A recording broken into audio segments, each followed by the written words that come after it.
Okay. I believe we are live. Are we live? Are we live? Are we live? Did you know Exploring the Cosmere released a video this week, and in the thumbnail it says nails nuts? That's incredible.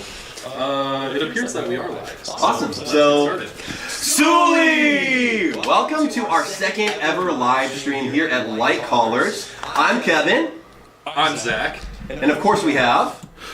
Producer Harrison back again to throw shade and cause problems, I guess. Because we know how much Windrunners need emotional help. Very true. Here on our live stream, we're going to do, well, whatever we want each week. And this week, what are we doing, Zach?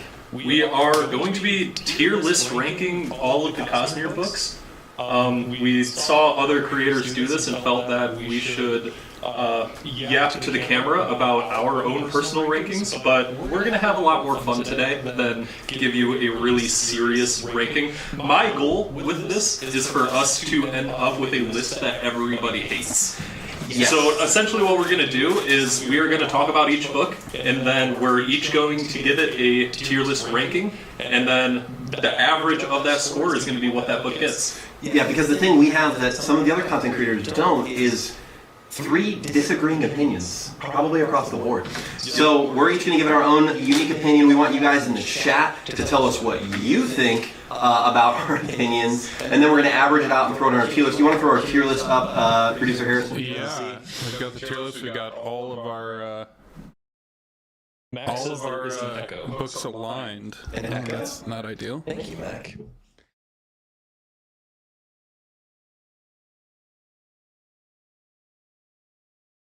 How do we fix that? I don't know. Yes, Mac. Kevin did rip the header again.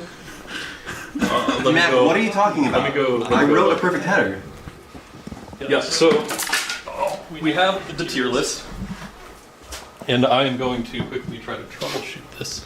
Until then, I'd like to sing to you guys in the 10-tone equal temperament of Roshar. Kevin Ramble. What strange inclusions do you have to our tier list here? Yeah, so the tier list is going to be 4 categories. There we go. 4 categories. So the first category is the short stories. So these are stories that are like read in an afternoon, and it includes like the story deck stories and stuff like that. The next categories are novelettes. Those are the kind of semi-long novels, not quite full-length novels. Think like Edgedancer and stuff. Then we're going to go through a couple non-canon books, which we've read or have not read. And finally, we're going to go through the main novels. So you're going to want to stick around if you want to hear our hot takes on things like Mistborn and Elantris and yeah, it's going to be good. Yeah. Quick check, is the echo gone? And yes, we are amateurs, so... Who are you calling amateurs? Perfectly spelled, Mac. I'm confused. Actually, I believe it's amateurs. Amateurs. Actually, it would be amateurs, because like amateurs is a fancy way of saying amateurs. Yeah. And whatever this is, it's not fancy. Yeah. Spoiler warning this time, blood. It says it, right? Certified Cosmere Sopilers. Oh, sorry, it actually does say spoilers this time. Oh, he's saying they're going to Sopilers. Still bad. Yeah, it says Sopiler warning. Yeah. We'll fix the echo. Okay. Until then, let me tell you more about our tier list. So, yeah, so we're gonna rank all the books. Harrison, do you want to throw the tier list up while we're talking? Sure. What's up? So, our wonderful tier list here, you can see we've named our tiers. Which starts with S tier. S tier is obviously perfection. And let us know if we can fix that echo. Big of the Wire is a good call. Wobbly Boots. Oh yeah, that's bad. What mic do we think it's coming from? It's from these. Okay, From we your could just mic. run a single. Yeah, let's just... I've got yours muted right now. Yeah, but that's, I mean, oh, I've had it muted for like 2-3 minutes. interesting. Thanks for bearing with us, team. Yep, we're still new at this.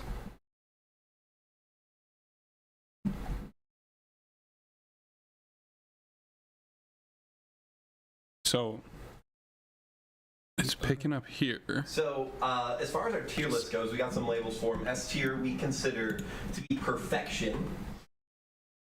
A tier would be our chef's kiss books. They're not perfection. Perfection's a rare thing.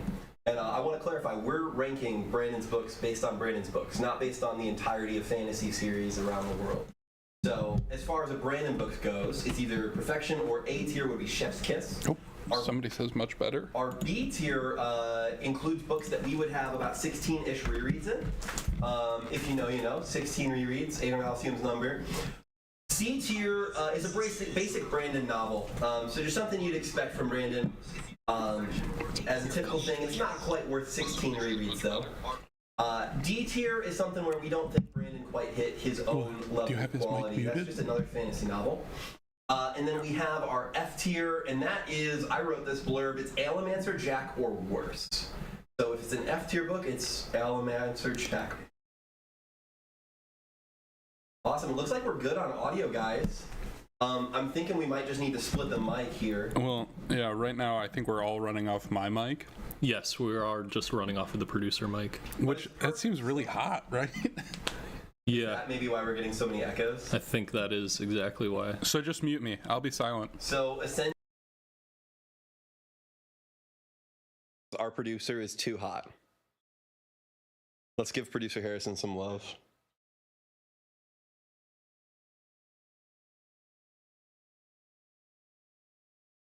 The producer mic.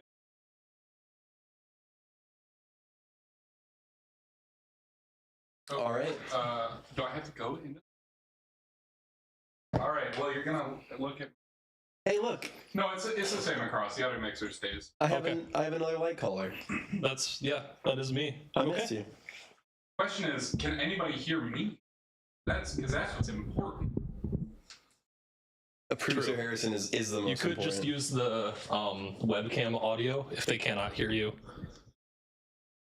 Yeah, I'm in the background. I'm very echoey, but Okay, doable. that's fine. We're just gonna roll with it. We spent too much time on this. Yeah. So, guys, we're gonna get into the tier list ranking. Oh, Nightblood, sorry, you're wrong.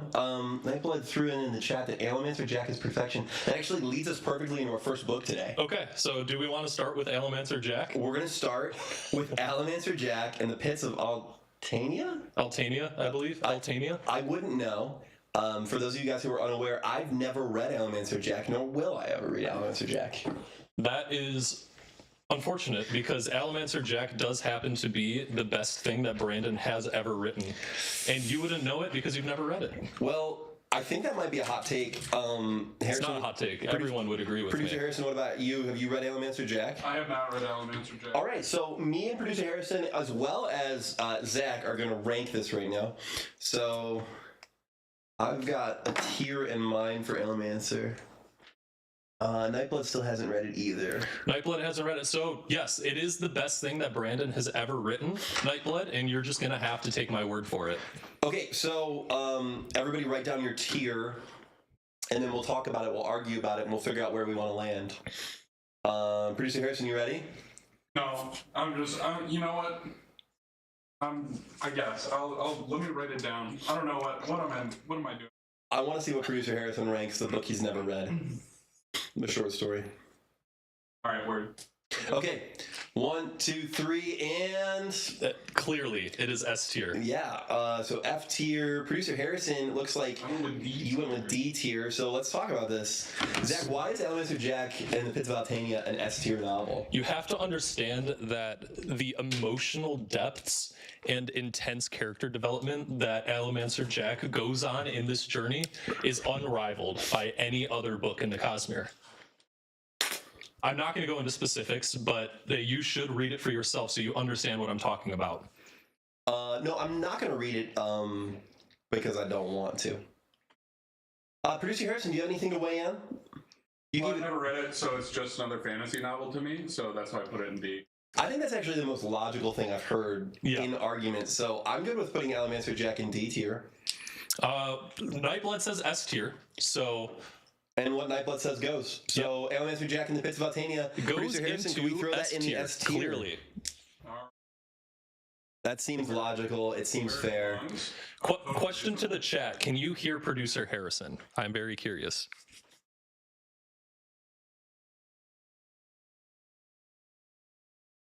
Mm-hmm. Them to catch up. That's all right. We will move on.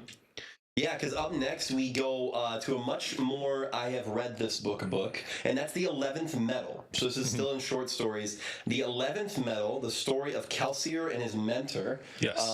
and kind of his foray into learning about his Mistborn powers. So yeah, it's a short story. Not much happens really, but it kind of introduces us to young Kelsier, right? Yeah. Young-ish Kelsier. I mean, he's still a Mistborn at this point, and it's Young- kind of right before the events of the Final Empire, if I'm remembering that correctly. Young relative to Wind and Truth. Yeah, Yeah. definitely. A few hundred years. A few hundred years. All right, well let's rank it and let's see where we're at. 11th Metal. What are our tier options Yeah, again? so S tier's perfection. A is typically, or no, these are wrong. S tier's perfection. A is Chef's Kiss. B is 16-ish reread. 16-ish rereads. C is just Basic Brandon. basic Brandon. Basic Brandon. And then D, that's another fantasy novel. F is, of course, Allomancer Jack. And where is Allomancer Jack rated again? S. So I guess everything is F tier? Well, all right, let's rank them. Oh, I'm struggling with this one. Yeah, I really like, I don't remember his name, but there's a very striking description. Mhm. The story. Harrison, could you unmute the webcam audio? I think that's just going to be the best way we can get you Our producer here is loud enough. Video capture device. No, not that one. Is there an option for the webcam? I have. No. Okay, we're just gonna ignore it. We're gonna keep going. Okay, so rankings for the 11th Metal. Let's reveal them in 1, 2, 3. D tier. I went C tier. Okay. Producer Harrison? I also went C tier. All right, so I say C tier. I think the 11th Metal is too short to, like, judge effectively, but for what it is, I mean, it's a Brandon novel. It doesn't seem like... It's in the world of Mistborn. It's in a beautiful world, frankly. And there's some pretty... from what I remember, it's been a while. What's it called? Pre-Cassandra? Yeah, pre-Cassandra Mistborn, describing that as beautiful. Oh, then we're gonna get real warm tonight. But yeah, I think it's a fine Brandon book. I don't think it's horrible. So this story was a world primer for the Mistborn game, and it very much just reads like that. You know, it's fine. It's a very short story. You get a little insight into Kelsier's personality. You get to meet his mentor. Some fun lore in there, but overall, it's just something that Brandon had to write for the primer. There's not much in it. Yeah. What about you, Producer Harrison? What do you think? I'm gonna try turning my mic on. You guys, let me know if the echo comes back. I've taken the. I might just be quiet because I took the volume way down. Billy Goat Gruff says he has to say D tier too. Yeah. That might be for Pits of Altania. I don't remember. No, because Nightblood said we're D on tier this. for D me. for this one. And he said S tier for the other one. So this D, one- C, and what did you give it, Harrison? A C? I give it a C. Okay. This feels like basic Brandon, right? Yeah. Like it's good. It's right? not bad. It's not hard to nothing- read. It's nothing mind-boggling, but it introduces it. It has interesting characters. We love Kelsier, right? Our little problematic hero. And More Kel is always nice. That's true. Yeah, and then like I said, I don't remember his name. It starts with a G, I think, but he has a cool mentor. And then Very grouchy. yeah, which very is, grouchy, which is good foil to Kelsier.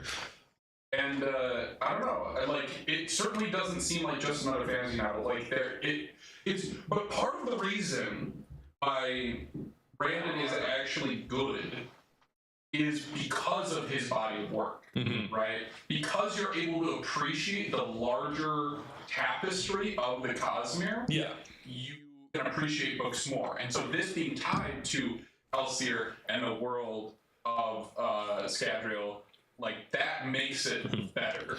Yes. And it's not. The only thing I'll say is that, yes, if I am ranking the Cosmere in its entire context, then of course that's going to be S tier. But we kind of have to strip these books down to just talking about the books themselves. And obviously there's going to be the context of the stories that they're involved in that alter our opinions on it. But if I'm just looking at the 11th Metal as itself, it's like any author could have wrote that, right? Like it's just a fantasy world primer. Not much happens in it. That's all that it is. Now, I've got a question for you. Because you are of the mindset that, I believe you're of the mindset that losing Kelsier so early in the Mistborn trilogy hurt the trilogy, right? It hurt my enjoyment of the trilogy. I think the trilogy is an extremely strong trilogy in itself, but it definitely... What I'm hearing is you were sad that Kelsier died, and now you're sad that you have to read more about Kelsier. Not sad about it. So I'm hearing wah too over here. So like the way I see it, D tier is injecting something from the Cosmere, right? If it's not C tier, if it's not basic Brandon, then it's Allomancer, Jack, or worse. But then I guess my point on it is, if we're just gonna call like Brandon's lowest quality material just Brandon and leave it at C tier, what are we ever going to put at D tier or F tier? I think it's lowest quality material. I think there's stuff that is less interesting than this. I do think we spent more time talking about this book than the entire book takes to read. Yes, so we should just move on. A D, a C, and a C, I think is just C. I'm going to C. All right, 11th Metal. Sorry, Nightblood, you're wrong on this one. Yeah, well, you're with me. We are running the stream, so we get final say, unfortunately. Unless it has to do with the character Nightblood. Yes. And then Nightblood's word is law. Correct. So it does not appear in the 11th Metal. Okay, speaking of tiny little snippets from larger stories, next up is The Hope of Elantris. So The Hope of Elantris. This is a little story from the perspective of one of the Elantrians upon the, is it the Fjordell attack of the city? The Dakor monastery? The Dakor monks are invading. And so it's just kind of a story of how they managed to make it out okay, right? And well, it's kind of a story of I forget her name. Is it Matisse? She's watching over the children, and yes. Aishi, I think that's the Sion that's there. It's kind of from the perspective of the Sion on what happened in Elantris during the time when the monks were attacking Elantris. Right. And so you have the main character who's watching over the children. One of the guards is a part of this story. They attack. She has to try and bring the children to safety, takes them into the grosser parts of Elantris so they can't be tracked by the clean parts. And then the guard is killed, and she doesn't lose hope, and kind of in that moment Elantris is reborn, and she the Aeon is restored, and the guy that was stabbed, he didn't actually fully die, of course, because of it, and he comes back. He saves the day. A generally uplifting story. Cool. Let's give our ranks for this one. I have a pretty good one in mind. Y'all ready? All right, 1, 2, 3. C tier. C tier. I put it as D because I haven't read it. That is fair. Completely fair. It's a basic fantasy novel until you've read it. Yeah, I think C tier is obvious here. It's a deleted scene from a novel, right? Yeah. Like it's a basic Brandon piece. He just had to cut it from Elantris. Yeah. Threw it in the collection. I don't know if it came out before Arcanum Unbounded, but it was in Arcanum Unbounded. Yeah, it's a fun read. So it's very similar to the 11th Metal to me, and how they're both kind of just deleted scenes from a story. The thing with 11th Metal, why I put that lower is I feel like in Hope of Elantris, oops, I didn't, oopsies. In the Hope of Elantris, bleep button, bleep. bleep it. You all know There, I'm right. there's a heartwarming story behind it, right? Like there is a full theme, and it's a complete story in itself, and it's nice. It's not anything too special, though. I also think this one has benefited from the fact that it's not just another story of how Raiden is perfect in every way, right? Yeah. Like it's just another story in Elantris that's not just about Raiden never failing at anything. So that kind of helps, right? Yes. That kind of helps it. So yeah, I think C's fair. Yeah, it looks like Chad agrees with you guys. Okay. Good stuff. We got real ones. Fair. All right. So, Hope of Elantris. Elantris. Elantris. That's correct. Elantris. I'm gonna wipe your It's head. Aeon Elay. Yeah. Sure. Up next, we have a few stories that maybe not everyone in chat's even read. These are the story deck stories. First of which is the Chasm Friends Get a Pet. So Let's not spoil too much about these because these are still. I say we just go in and rank them. And I don't think Yeah. Producer Harrison's read any of these. They're all gonna be D's. Okay. So we might not take his into account for this run, but let's just rank them. Yeah, we'll just rank them, and let's give our vibes opinion on them. Exactly. But we're not going to spoil any content about this because I know a lot of people have yet to read this. Yeah. Which one is this? This is the Chasm Friends Get a Pet. Okay. Yep. Okay. All right. 3, 2, 1. C. A. Oh, that is bold. That is a bold statement. So let me justify. Okay. So A is Chef's Kiss, right? Yep. The Chasm Friends Get a Pest. Kind of both. The Chasm Friends Get a Pet is just Chef's Kiss. The humor is childish, but deep enough for adults to appreciate. It's short. It's the shortest by far of the story deck stories. It gets to the point. It's a fun read. You can sit down for your morning coffee, read through the whole thing, and you'll leave with a chuckle. It's nothing more than that. It doesn't have to do huge world building. It's just it's perfect for the format it was given in. Yeah, I agree. It is perfect for the format that it is given. It is not perfect or even close to Chef's Kiss on the larger rankings of the Cosmere books, but I see your point. It's a fun story. Yeah. Then that's what it is. And I believe B tier is 16 rereads. Yeah. So I could reread this 16 times because it would only take me an hour. I think we did reread it 16 times when we were making the video on it. B tier it is. But I had to do that. I did not willingly do that.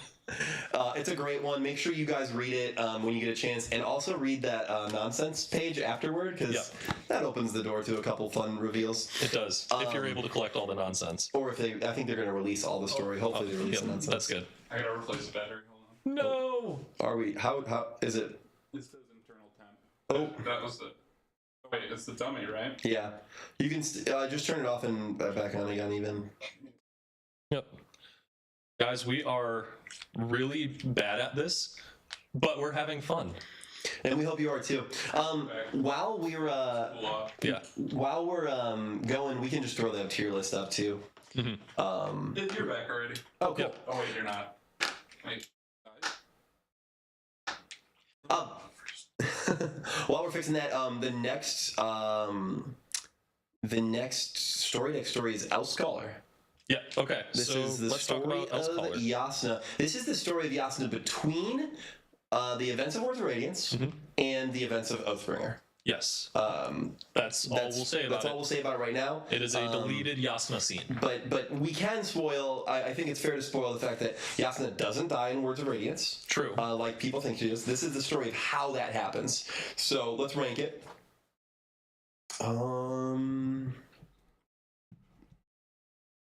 Yeah, I'm okay with that.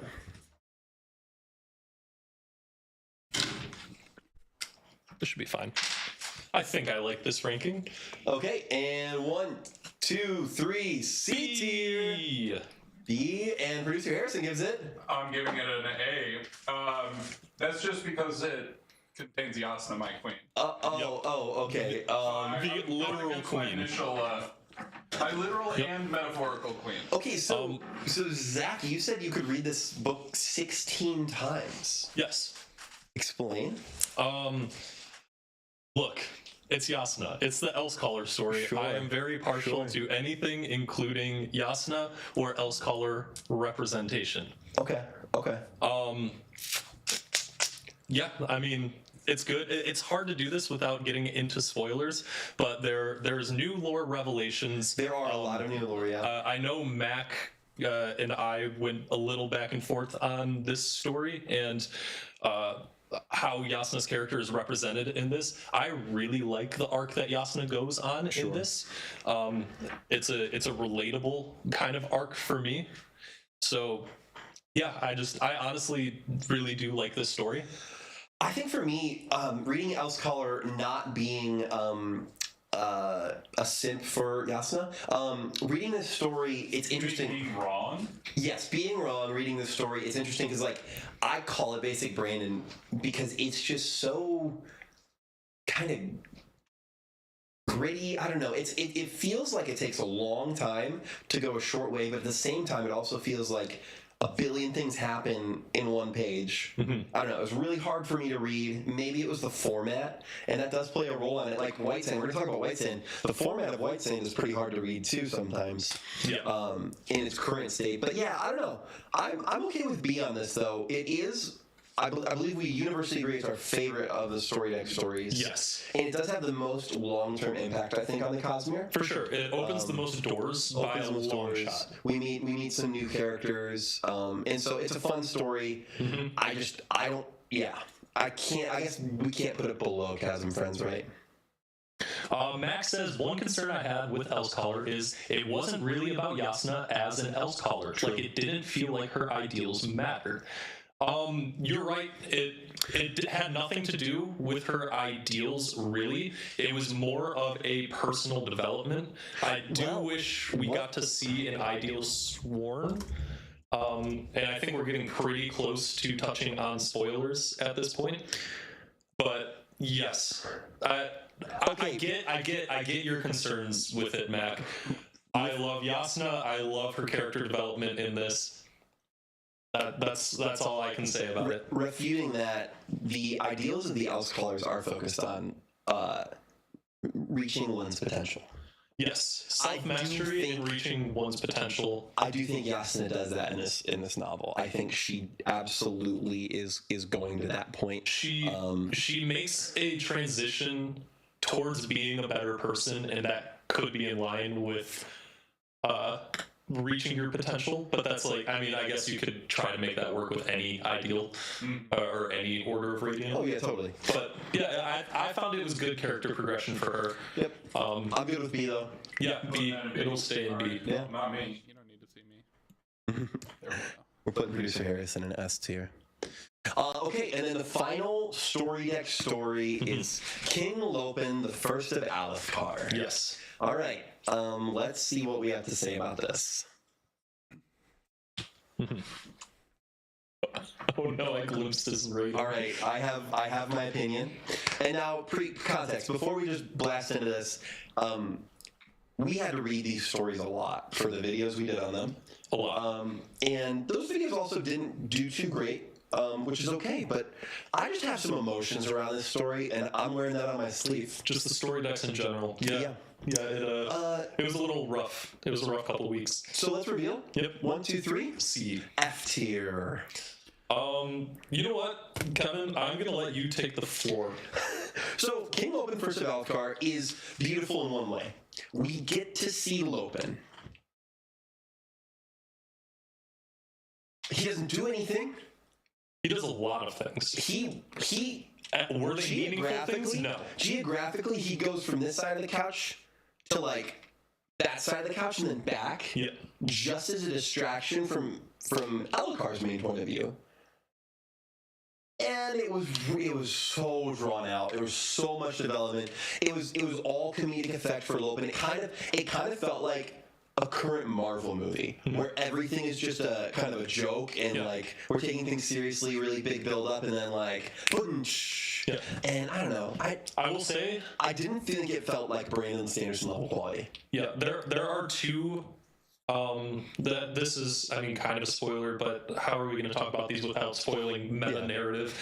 There are two sections of the story, one about Lopen and one about Ellecar. And I really like the Ellecar sections. Yeah. I think his section, just getting an insight into the mind of Ellecar there is really nice. I know Mac has talked about how he doesn't really display the ideals of a light weaver, and that's always been kind of weird with Ellecar's character, and how Brandon has always tried to push, Ellecar was going to be a light weaver. I get that, but again, it's another thing where I do like the introspection and the conversations Ellecar has. That's all I'm going to say. The King Lopen parts are just nonsense fun.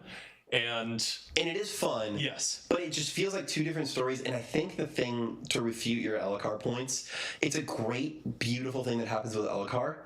But I feel like it's one scene that has to be made into 7 to fit the format. Yes. And they really pushed it too far. Yes. And it just feels like we're reading on. And every Ellecar flashback almost feels like, or Ellecar POV moment feels like the end of the last time we seen him for 4 cards worth of reading, and then one little bit of character development, and then we cut right to King Lopen putting the Riz on somebody new, or breaking something or whatever. You know, not to be too spoilery, but it just feels, it doesn't feel like another fantasy novel to me.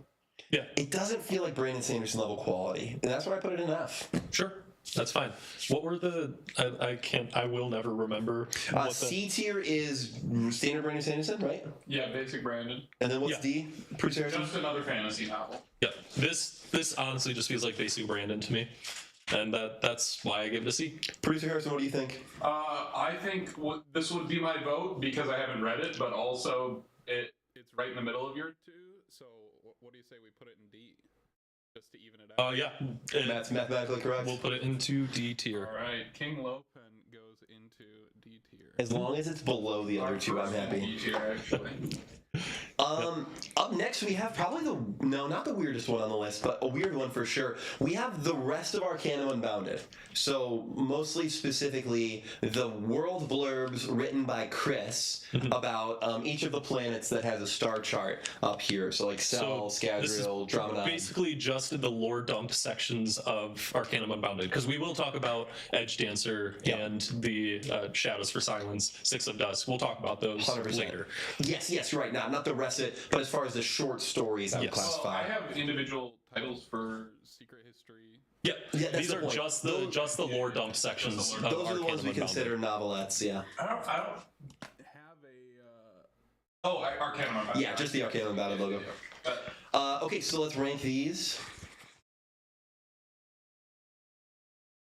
And let us know in the chat what you guys think, so we can ignore you unless you're Nightblood and we're talking about Nightblood. All right, are we ready, boys? Oh, interesting. Yeah, Max says kind of a compliment to Isaac that he's considered basic Brandon. Yeah. Isaac's awesome. It captured Brandon, in my opinion. I love that Brandon is expanding the writership of the Cosmere. That's gonna be awesome. But let's drop it. 1, 2, 3. A tier. C. I also put C. Oh man, that's so blown up. There. Put a flashlight. All right, I went higher than you guys. How about you guys started off? What about Producer Harrison? This is one you've read, right? I've read much of them. I've read most of Arcanum Unbounded. I have not read Sixth of Dusk. To me, I like the insight that they give, but that's all that they do for me. As a literary piece, there's not much there other than information. There's no real there are hints of Chris's personality, but hints of a personality does not a story make. And so I think, this is cool. This is a great thing to reference, but that's kind of like a glossary at the end of a book. And I would rank the Ars, if we were to rank the Ars Arcanum at the back of every book. Right? And maybe there's just one unique one I haven't read, but if we were to rank the Ars Arcanum, I would put that as C, basic Brandon, because there's no actual doesn't excite me. Yeah. It's just like, oh, interesting information, and then I'll go back and be like, okay, clarifying, like, okay, so the system, planet, and continent are all named Roshar. Okay, now I have that bit of information to be a better nerd about it, you know. But for me, there's nothing there other than basic Brandon. Yeah. So these lore dumps really do make up a lot of the backbone for the information on the shards and the shattering and what shards were up to between the events of the shattering of Adonalsium and where these stories start to take place on these different worlds. I gave it a C because it is basic Brandon stuff. Harrison, I completely agree with you. Like, all it is lore. There's not really an overarching story here, but it's good lore. It's the stuff I eat for breakfast. Like, we live and breathe this lore to run this channel, and I love it. But it's not really a story. And that's where, like, I come in with an A. I say chef's kiss because you're absolutely right. We live and breathe this stuff as a channel. But I think the reason these are chef's kiss for me is manifold. Firstly, we get Cosmere's standard planetary measuring systems. Yep. We get astronomical features, things that we are really hard for Brandon to write so specifically into fiction. Yes. But he uses this beautiful collection. I think we can all agree Arcanum Unbounded is a great thing. We love it. And I think this is most of why. Because each of these is so beautifully written as a prologue of sorts to the stories coming after them for each system. It helps connect these stories to the larger Cosmere. The whole read feels awesome. It feels like you're reading Chris's journal almost. Yeah. And then you get, things, of course, skipping over Allomancer Jack makes it better, which I have done every time. You're missing out on it. But Arcanum Unbounded is S tier just because of it. And that's the thing is, I really think that I'm absolutely chef's kiss on these because they're not overwritten either. Right? They don't give us everything. They don't answer every question, but they give us just enough to be so interested in things like the Dromonid system. Things like Nalthis. Is Nalthis the one with the cognitive anomaly? The Nalthian system has a cognitive anomaly. We find that out exclusively from the star chart in this book. Mm-hmm. That's beautiful. I think they're written beautifully. They're so short. They're so attainable.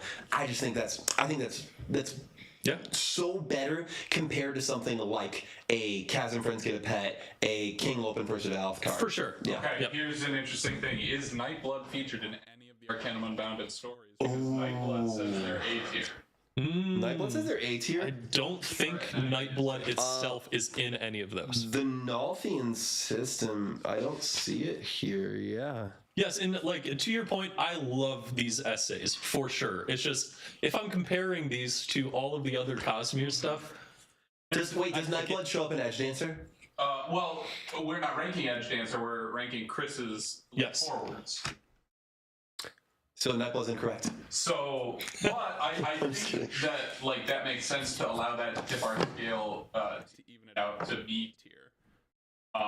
Because Zach and I had C, you had A, Nightblood has A. Nightblood goes A. Actually, the Nightblood is correct. So yeah, I'm good with B tier. Mac does state that the star charts are not in Arcanum Unbounded. They were released separately.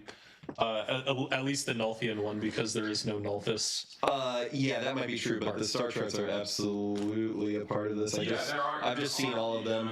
Yeah, we've got the Roshar and star chart right here. That's not a star chart. It's more of a solar system. I think what Mac is saying, there is they're called the star charts by Dragon Steel. I think they might have been released before this publication. Yeah, it's possible. That's a good point. That's a good point. Edgedancer wasn't it? Yep. Yeah, no, it was. I was more curious if Nightblood was in Edgedancer. Yeah. Not the chatter, but the actual sword. It is, but yeah. The sword is in the book? In Edgedancer, yeah. It is? Okay, cool. Because Seth is walking around with it. That's no sword to me. That was what I thought. That's the first time we see him have a conversation with it. But we're going to put the rest of Arcanum Unbounded, other than the actual stories, in B tier. Mm-hmm. Cool. Sweet. Cool. What's next? Next up, we have Mistborn Secret Histories. Ooh. That's my pen. Sorry. Just one. There's just one secret history. Just one secret history. Isn't it called Secret Histories? No. It's just Mistborn, secret history. Right now, Kevin. I'm looking at the cover. Fact checking from the library. No, It says it. Secret Histories. It says it. It's right there on the binding. You It's can't. crazy. It's such a Lightweaver thing to try and warp reality to their. Do not call out my illusions. Okay, Mistborn Secret History. If you guys are Actually, wondering. try and talk us into the fact that you have never missed I'm going to try to gaslight. Yeah, are Lightweavers proficient in the surge of gaslighting? That is their like soul surge. That's their what's it called? It's not the surge. It's the Their when they combine it. resonance. It's the The resonance of gaslighting. The Lightweaver is gaslighting. That's so true. Okay, so Secret Histories. Let's rank this one. Ooh, Secret History. Secret History. This is good. I What did are the call it Secret rankings Histories again?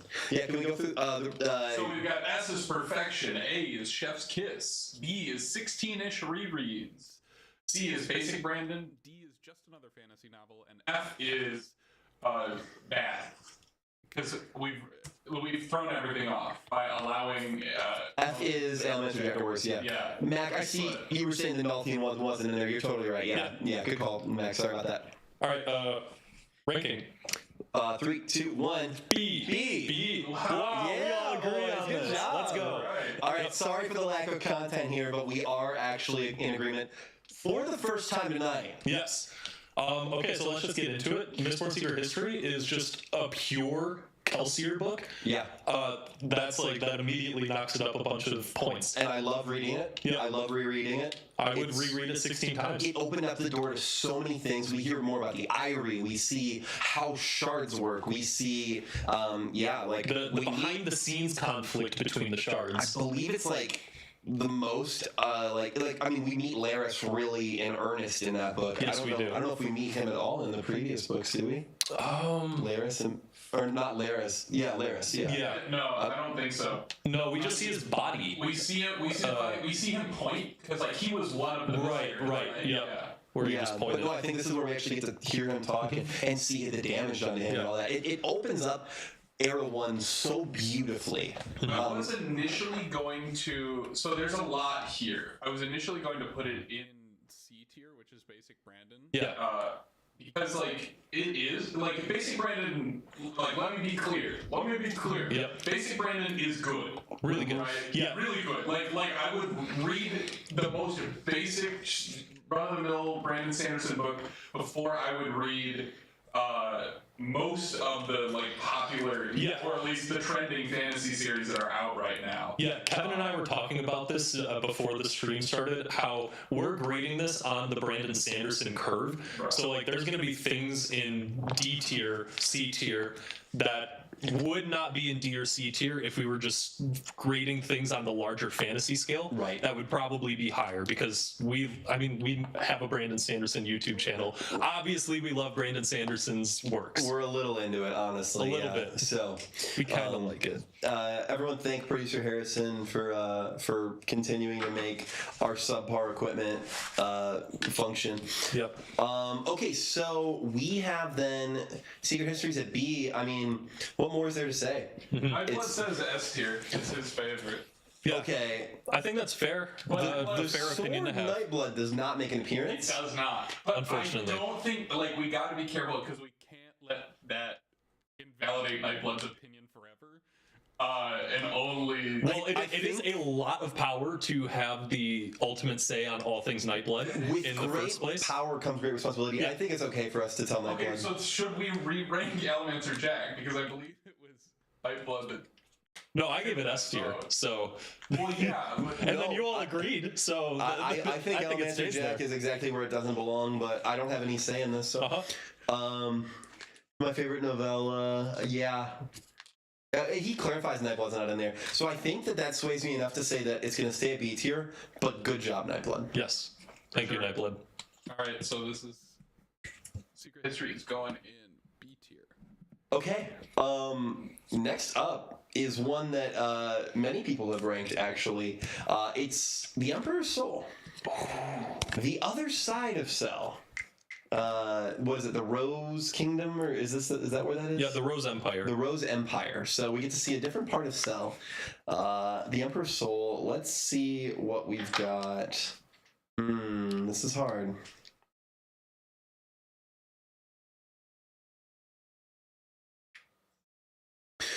Okay.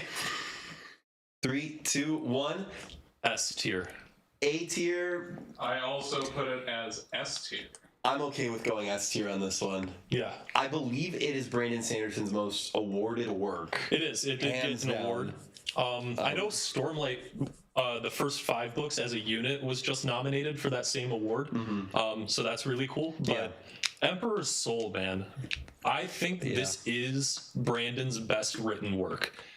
Like, all it is an introspective story about the nature of what it means to be a person and what identity truly is. And I think it handles it so beautifully. Love all the characters in this book. There's no part of this book that's just like, let's get through it. Right. Also, it does the whole like countdown day thing Yeah. better than Wind and Truth does. Like, it is the first time Brandon has done that type of I storytelling. don't want to spoil our ranking for Wind and Truth, but that's not actually that high of a bar to hit. Fair enough. But I'll let you guys talk more about this story. Honestly, when I think Emperor of Soul, let me be the devil's advocate for A here, because I did vote A, and I think the thing about Emperor of Soul is it is a novella, right? It's a shorter story. It's beautifully done. Yeah, no, I think it's just an S tier book. It is an S tier book. Because I was gonna say we're introduced to so many new magic systems, but at the same time, we get full establishment. Yeah. Well, we get the blood sealing and we get the soul soul stamping. stamping. And then variations of it, right? Just like how Allomancer is 10 magic systems, but it's actually just one. Sure, yeah. Those seem Well, I think pretty... I do think the blood sealing it has some similarities to the magic system of like the Dakor monks, in combination with like we talk about it how I think so. there are so many bridges, right? so many cell magics. And I'm so excited for the Do you for think the next maybe book. there's like more going on in Cell than just what's happening with Devotion Dominion? 100%. Yeah, maybe that's got something to do with it. Yeah. No, but I mean, also Emperor of Soul, great story in isolation. Didn't need to be anything else. And then we still get Moonlight in Mistborn Era 2. Yeah. And a beautiful arc for her again. And I just think that's cool, right? Yeah. So yeah, I'm good with S tier. Yeah, I mean, Emperor's Soul is so good. One, it has potentially this is a hard thing to do, but it's potentially my favorite magic system that Brandon has come up with. Yeah. Like, I think soul stamping, at least within the context of this story, when we're talking about what's your favorite superpower, right? Yeah. Like, it's not there, right? It doesn't have the wow factor of wind running, obviously. But it Says the Windrunner. of course. Well, I mean, I'm right. But it's such a cool system. It's so beautifully and masterfully detailed through it. We have the countdown, the tension of that. We have like her just running through how to get out of it. We have her bonding with the Emperor's like confidant, his friend, through that, and that's a great character and great interactions. And then we get her fighting bone creatures again. Yes, Like, yes, that's the we thing. do. Like, it could just be this like really cool, really introspective exploration of a magic system and of identity, but then we also get her like in a really cool like demonstration that's completely different than the way we've seen this magic system used so far. At the end, that is just absolutely like nailed. That's not necessary for the story at all. No. And some people might feel like it cheapens it, but what I think Brandon is doing is like he knows his audience and he knows people like dope fights. Yes. Yeah. Right? And he writes fight scenes very well. And so it's I think the fight scene, if I had to pick, is probably the weakest point of the story. Oh, for sure. Yeah, that last part is definitely the weakest part. But then we get like the Easter egg of the red armored priest or whatever, and and then it's like that's kind of confirmation that this is on Cell, and it's I don't know, it's very good. I like it a lot. Yeah, it's such a good story. Nightblood was originally at A tier with me, and then also jumped to S tier with me as we both realized that we were wrong. Nightblood? It is one of Brandon's best. Yeah, I think that was a pretty easy S tier there. but notably behind Secret History for Nightblood. Okay, we are on to our third novelette. This is Shadows for Silence in the Forests of Hell. Forest of Hell, one of those. Yeah. So Shadows for Silence. Yeah. Let's throw this one down. This was another one included in Arcanum Unbounded. I feel pretty confident with my ranking here. I just reread it not long ago. This is our only it's Threnody, right? Yeah. Our only Threnody story? Only story set on Threnody, Right. yeah. Yeah, right. Obviously you got Sunlit Man with Threnodite connections and Yeah, is there another point where Threnodites show up? Probably. Sunlit Man. Sunlit Man, yeah. Billy Goat Gruff, it's not a... Is it a Decor monk? Is Hrathen Decor? He is Dakor. Oh, no, he's not from the Dark World. He's not a monk, but he did go to the monastery early on in his journey, and he went through the transformation. I believe the magic is listed as Dakor for him. Decor specifically, though, like, does he actually have a magic system? Yes, he has the. It's revealed that he has like the same bone magic thing on him. What I don't think the monk in that story is necessarily Decor, because that monk is optional. Well, doesn't like does Hrathen not? Does he die at the end? He does. Yeah, he's dead. It's not Hrathen, but and I believe this story. Red armor. I believe which is the color of the Fjordels. So the Fjordel Empire, which is making the attempt to conquer the entirety of Sel, is likely going to try that with the Rose Empire. But I'm thinking like rectangle square, right? Like Hrathen is Decor, but not all these guys in red armor are Decor. No, those are Fjordels. Yeah. So is that specifically a priest or a monk, or is it just like a? Probably. If he is described in the red armor, then it would likely be a Gjorn, one of the priests. Yeah. So not Decor. A Gjorn from Fjordel. A priest. Okay. Well, back to Shadows for Silence, Force of Hell. I've got my ranking. You got yours? Yes. You got yours? 3, 2, 1. That's a C. B. I'm going S. Ooh. S tier. This one's spicy. It's kind of off the cuff here. That deserves you talking first there. Yeah, I really love this story because it's the first time we see Brandon. Like, Threnody is brutal, and there were certain things where, like, I've really come to appreciate Brandon because he is not gratuitous when it comes to his like violence. Like a lot of books will, like especially fantasy books, will bash you over the head with some really grotesque stuff. Yeah. Especially right off the bat to prove that they're great, right? And Brandon never does that. And then he certainly doesn't pull punches though, and that's the other thing. He doesn't write a kid's book. This isn't. Even Chronicles of Narnia talks about battle, but there's a way to do it where you are not being gratuitous, but you are not pulling punches. Yeah. And this one felt like the gloves were off, right? Like he doesn't really pull punches, but sometimes he just leaves that alone. But this story is like, this is a brutal world, and these are characters who are really dealing with it. And so I loved Silence as a character, and William Ann, and then that whole like idea of them just going into the woods and these people and just straight up murdering them. It's like, it's really cool, and it's really like brutal in a way that I appreciate, because it's like they're doing what they have to do. And then I also like probably have more appreciation in the horror genre than you guys might. And like, I don't love horror because a lot of it is cheap and gratuitous, but when there is good horror, I really appreciate it. And this, like, the shades are really cool in that regard. And so I'm just going, my whole thing for this, there's no rubric, there's no like technical way that I'm assigning value. I'm just going off straight vibes and what I remember about it, and I remember really enjoying Shadows for Silence. I hate to say it, Mac May says Harrison is objectively right, so I don't know if there's a way to refute that.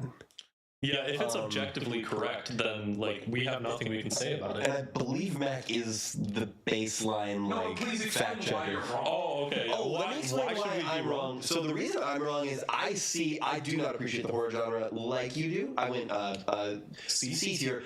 I see this as a beautiful Brandon Sanderson story. Yeah. Which to me reads C. I'm not so excited by what this teaches us about Threnody, as there's so much more we find out about Threnody from Arcanum Unbounded. And that is what gets me really excited. The preface to the story. It's a great story that introduces us to the Shades, which become incredibly important.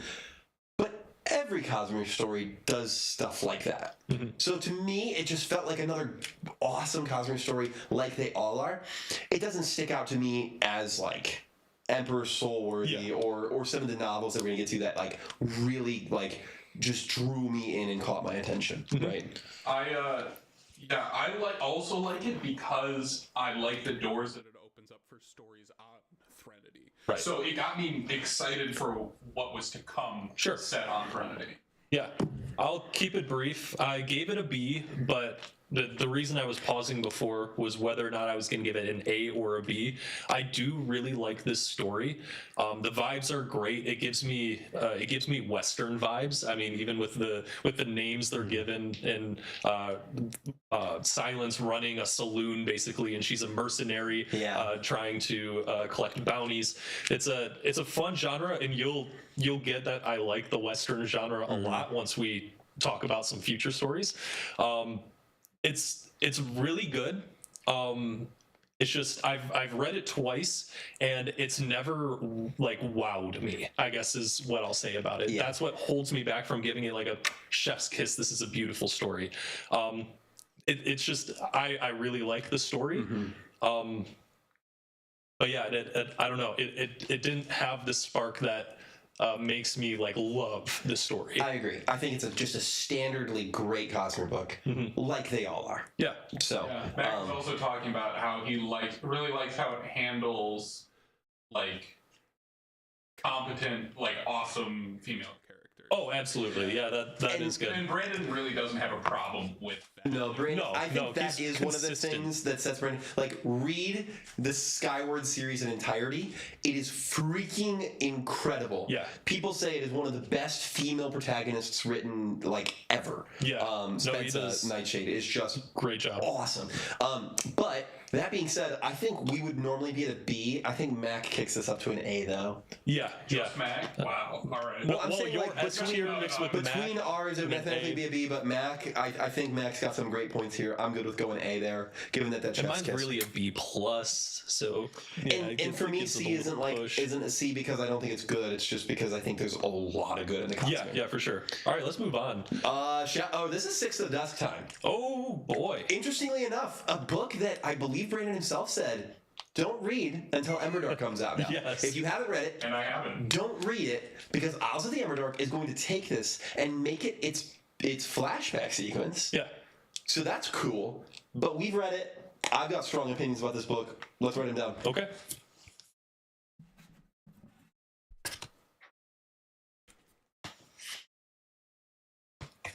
All right. 1, 2, 3, B. C. I haven't read it. And there's Oh, yeah, the there it classic, is. So the it's, classic gave it a normal take. So yeah, so you went C, I went B. You want to take it? Sure. This is another instance where it's like a C plus. To me, this is another like just a standard Brandon Sanderson story, maybe a hair above that. It's good. This is another one that I've read twice. The genre is not that interesting to me. Like I like the AVR as a concept, but the relationship between Dusk and Vathi and how it all just kind of ended up being a about the identity of the trappers and the native people or the traders or whatever against the ones above who are trying to like speed up the technological process so they can take advantage of them. Like, it's fine. It's not that interesting to me. What is really interesting to me about this story, though, is the boatload of lore that is dumped into this story. There's like, I think there's like 10 new species of creatures that are just name dropped throughout this whole book, and that's really cool, and I really like that. But as far as the story goes, I'm just not that interested in it. For me, I think I could just read this story over and over and over again because there's so much to get from it. I mean, this is the Andromeda system, right? Yeah, with of the sun planets in, like, wow.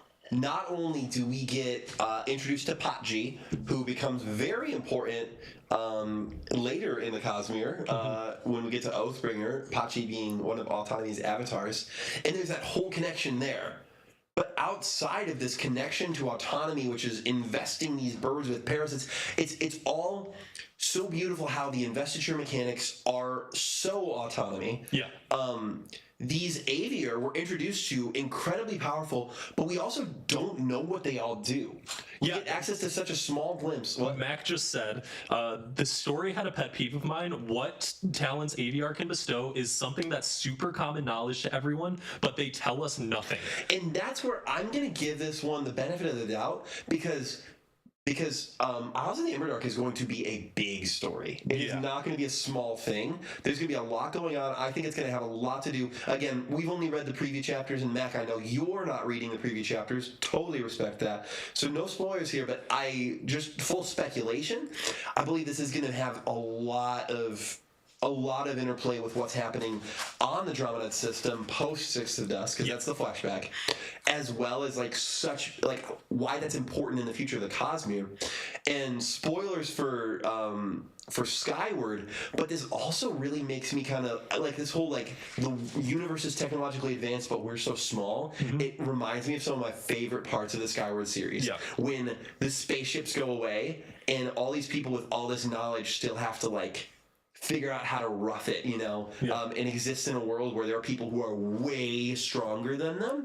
I love that, that fighting spirit, and I love the survivalist kind of mentality of the story. It reminds me of Hatchet, which is a book that we had to read in 6th grade, and it's just about a kid surviving with just a hatchet after a plane crash. And it's kind of I don't know, I love what it does, but at the same time, 16 rereads is good. I don't think it's a chef's kiss quote. Yeah, I like that tension you describe, and how I said this story wasn't that interesting to me. It's that tension isn't really revealed until the end of the story of Six of Dusk. And I think Brandon understands that, which is why this is going to be the core tension of a part of a greater novel. Yeah, I think that honestly inherently puts it back to a C, right? I think you're right with that. So Six of Dusk in isolation is a C. Yep.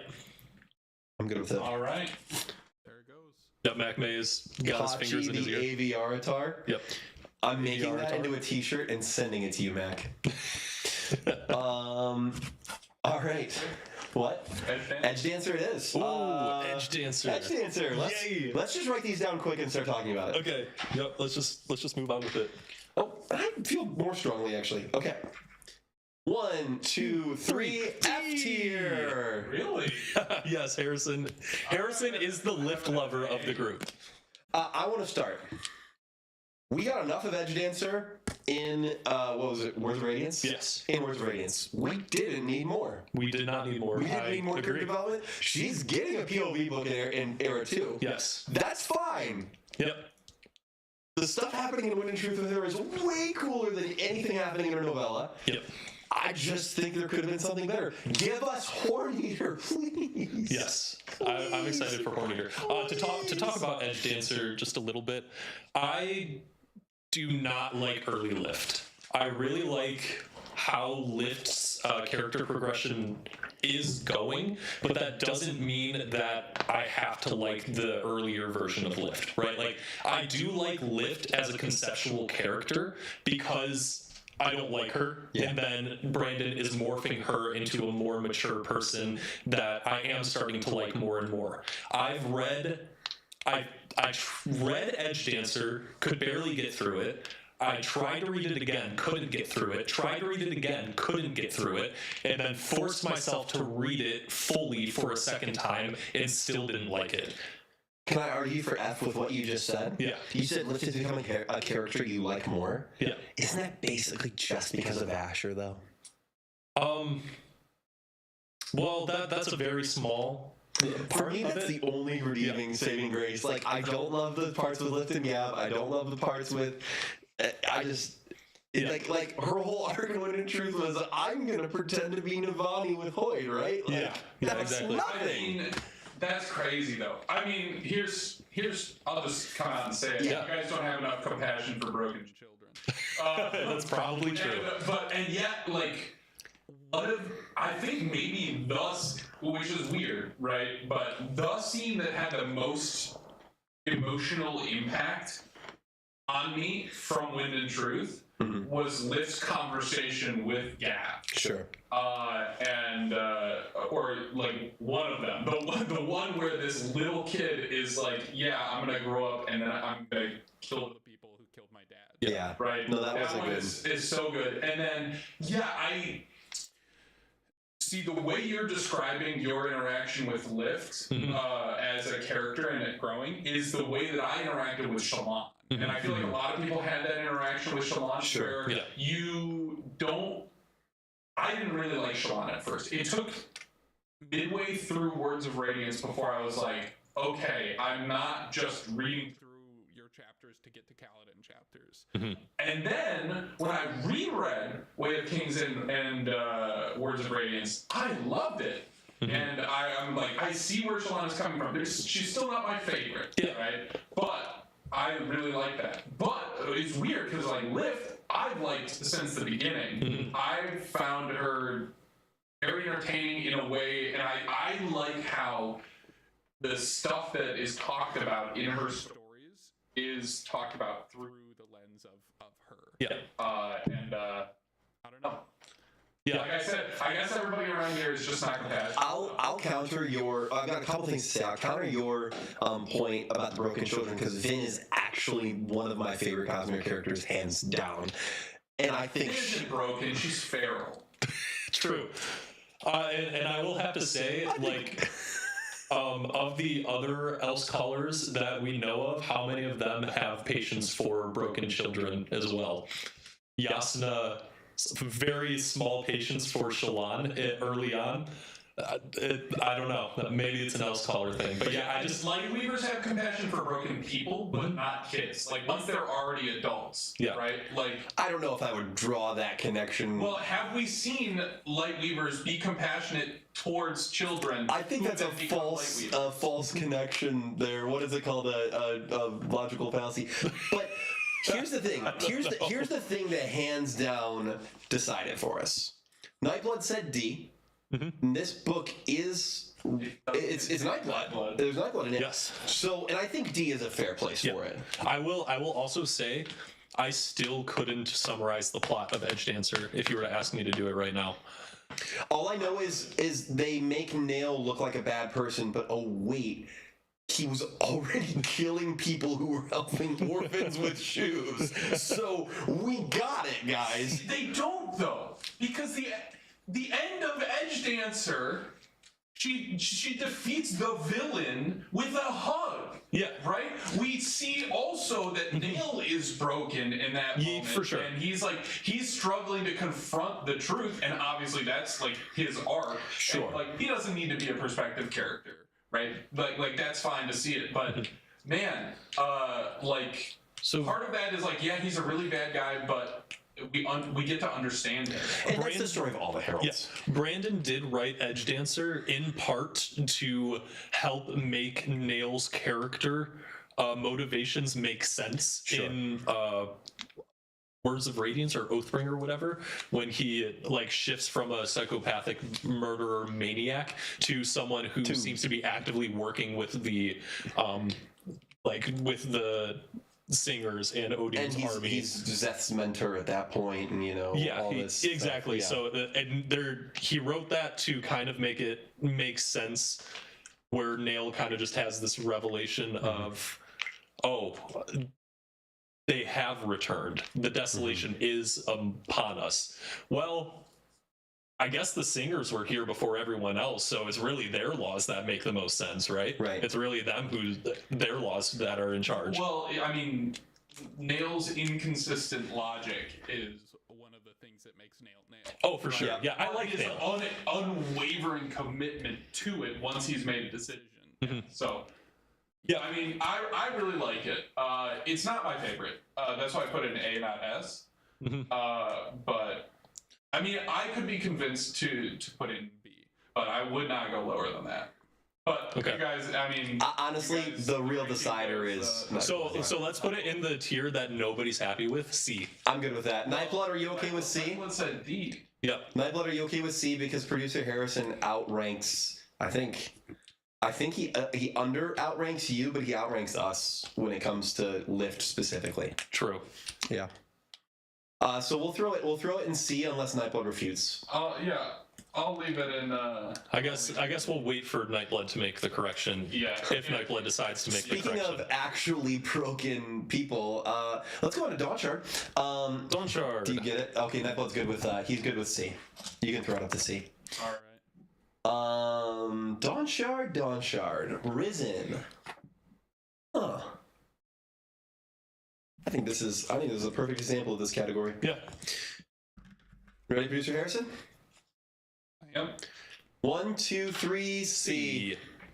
It is the most Brandon Sanderson book that ever Brandon Sanderson. Introduces new things that won't be touched on for probably 10 years. It has magic systems. It has mystery discovery. It has witty characters. It has The Lopen, a female protagonist. It has setup for something that we get payoff for later on. It's great. Yeah.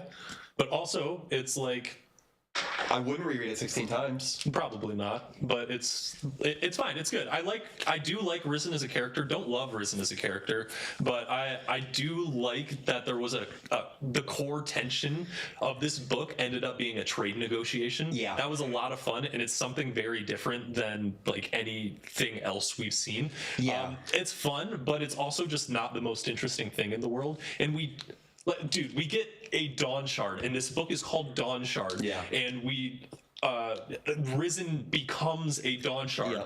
and we learn barely anything about the freaking Dawnshards. I didn't really get it. I was even like, when it happened, I was like, so what was that about? Yeah, exactly. That's kind of the reaction, and you have to like go back on Coppermind or whatever to be like, oh yeah, that's what a Dawnshard is. Oh yeah, just to get the exposition blurb that Neekly gives Risen memorized to understand what Dawnshards even are. But like, it's still not that much information about the Dawnshards. I agree. I think it's a story that once I've read once, I'm good with it. I'll just look it up the rest of it, but it's fun. It's Brandon Sanderson. Yeah, I agree with Billy Go Grow. I like Lopen's bit in that. Oh yeah, it's very good. And it's much better than Lopen's bit in this book novelette than in his entire own short story. Yeah. There's a lot more happening with him. It's good. Oh, for sure. I mean, he swears a whole ideal in Dawnshard. That's what I'm saying. I love it. And, I mean, in the best way. Yeah, too. 100%. And Julio, right? Like being the character to be like, hey, bud.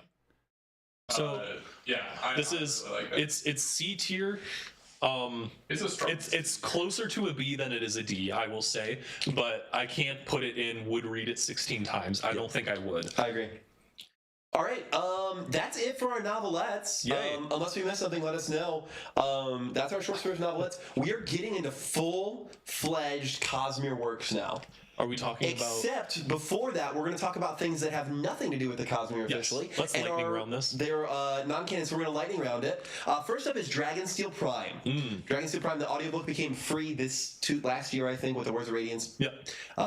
It is a fun read. Let's see what we rank it. Describe what that is. It is the unofficial kind of non-canon writing of Oid's origin, really? Yeah, it's kind of it's Not Kaladin goes to the Not Shattered Plains to meet with Not Dalinar and mess around, kind of become a hero. And Not Shallan is back at court and does Not Shallan stuff. We learn a little bit about light weaving, but it's a very different type of light weaving. Dragonsteel Prime or Way of Kings Prime? Dragonsteel Prime. It is the Way of Kings written on Yolan, and so we get insights to what the Yolish magics look like, and the Axii, but again, none of it's canon, so it could all be overwritten. It's just a curiosity. So with that, I'm ranking it... Sorry? C. B. I haven't read it. Yeah, perfect. That averages to C. You know what? You know why I'm giving it a B? Why? Because it is probably the most chaotic story that I've read of Brandon. And the way he ends it, he meant to make it like a trilogy or something like that, but he just ends it in the most depressing way that Brandon, I think, has ever ended a story. Bloody, dude. Yeah, it's awesome. It's the most gruesome ending of Brandon. Probably love it, Producer Harrison. It's chaotic. I think it's really fun. And also, like, when I read it, I thought I was going to get nothing out of it.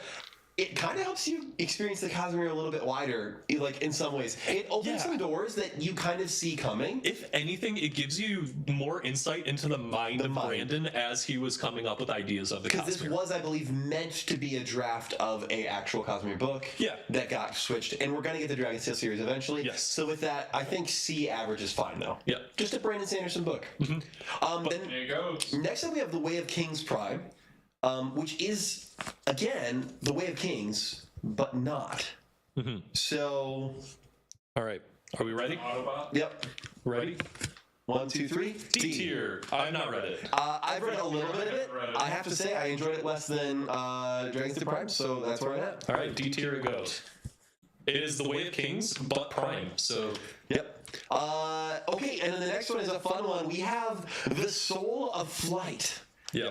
This is Brandon's April 1st shadow release. If you guys aren't aware of it, look up Jasonian or Cosmere Horizons video. They review it. It's pretty good. Yeah. I think Dylan probably has access to like a PDF of it if you just spam message in all of his comments of all his videos. He can get that to you. So Soul of Flight, this is an easy S tier. Yep. Easily S tier. Brandon's second best written work. It's almost as good as Allomancer And it's Jack. crazy because Dylan hates it.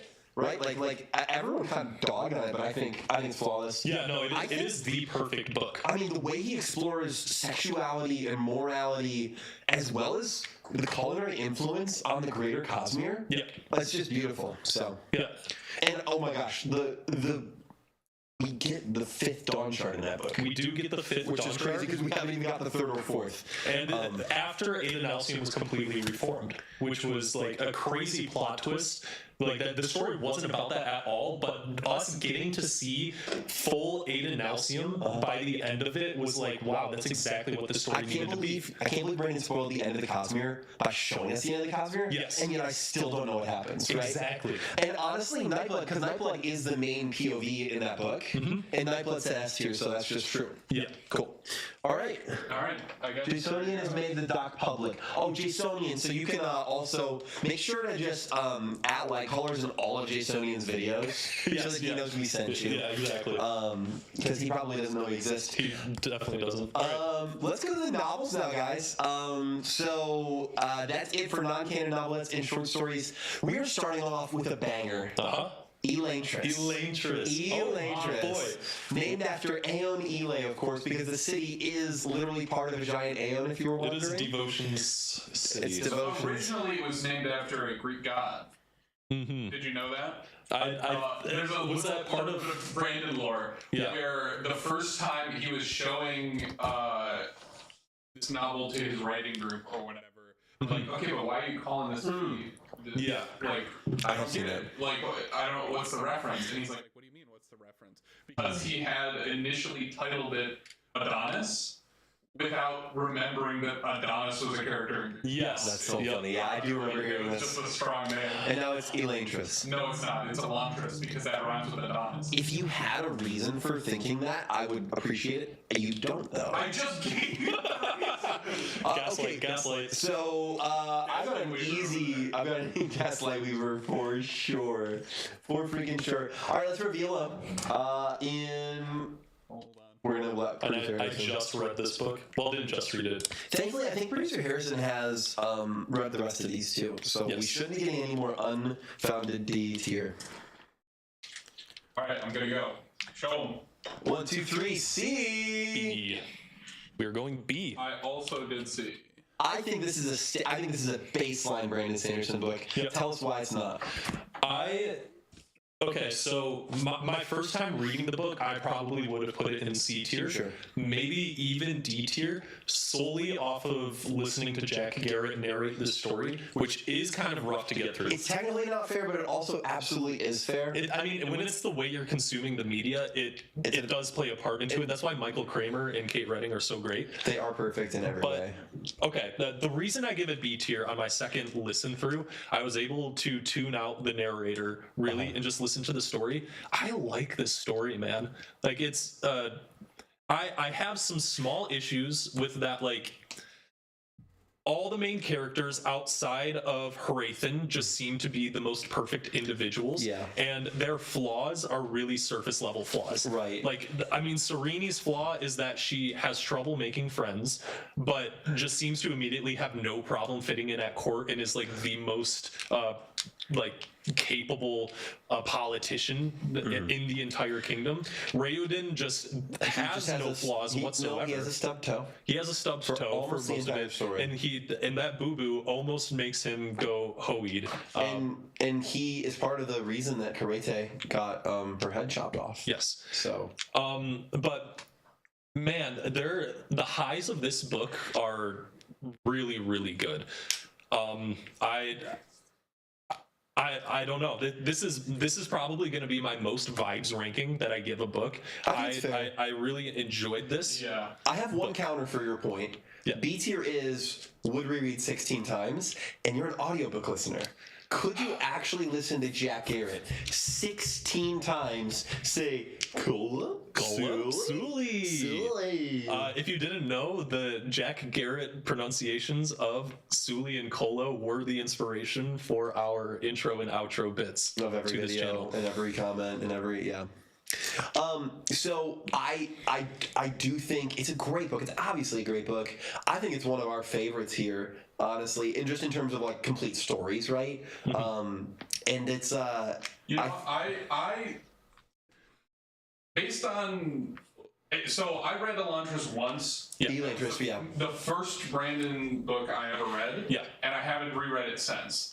And I will say, after all this time, the reveal with Hrathen at the end of the book is one of my favorite moments in the Cosmere. For sure. Not only that, I think I'm convinced to bump this up to B tier. but the Sanderlanche of this book is one of his best Sanderlanches. Oh, yeah, it's very... Oh, yeah, 100%. The whole thing is really cohesive and works together. Everything culminates, and all of the characters' storylines culminate in a really, really good way, which is not the case for all of his Sanderlanches. I just want to point out one thing. Yes.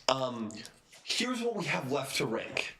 Warbreaker, Yumi and the Nightmare Painter, Tress of the Emerald Sea, The Sunlit Freaking Man, Mistborn Era 1 and 2, The Stormlight Archive. Yes. As far as novels go, this is a C tier novel, which is a incredible novel.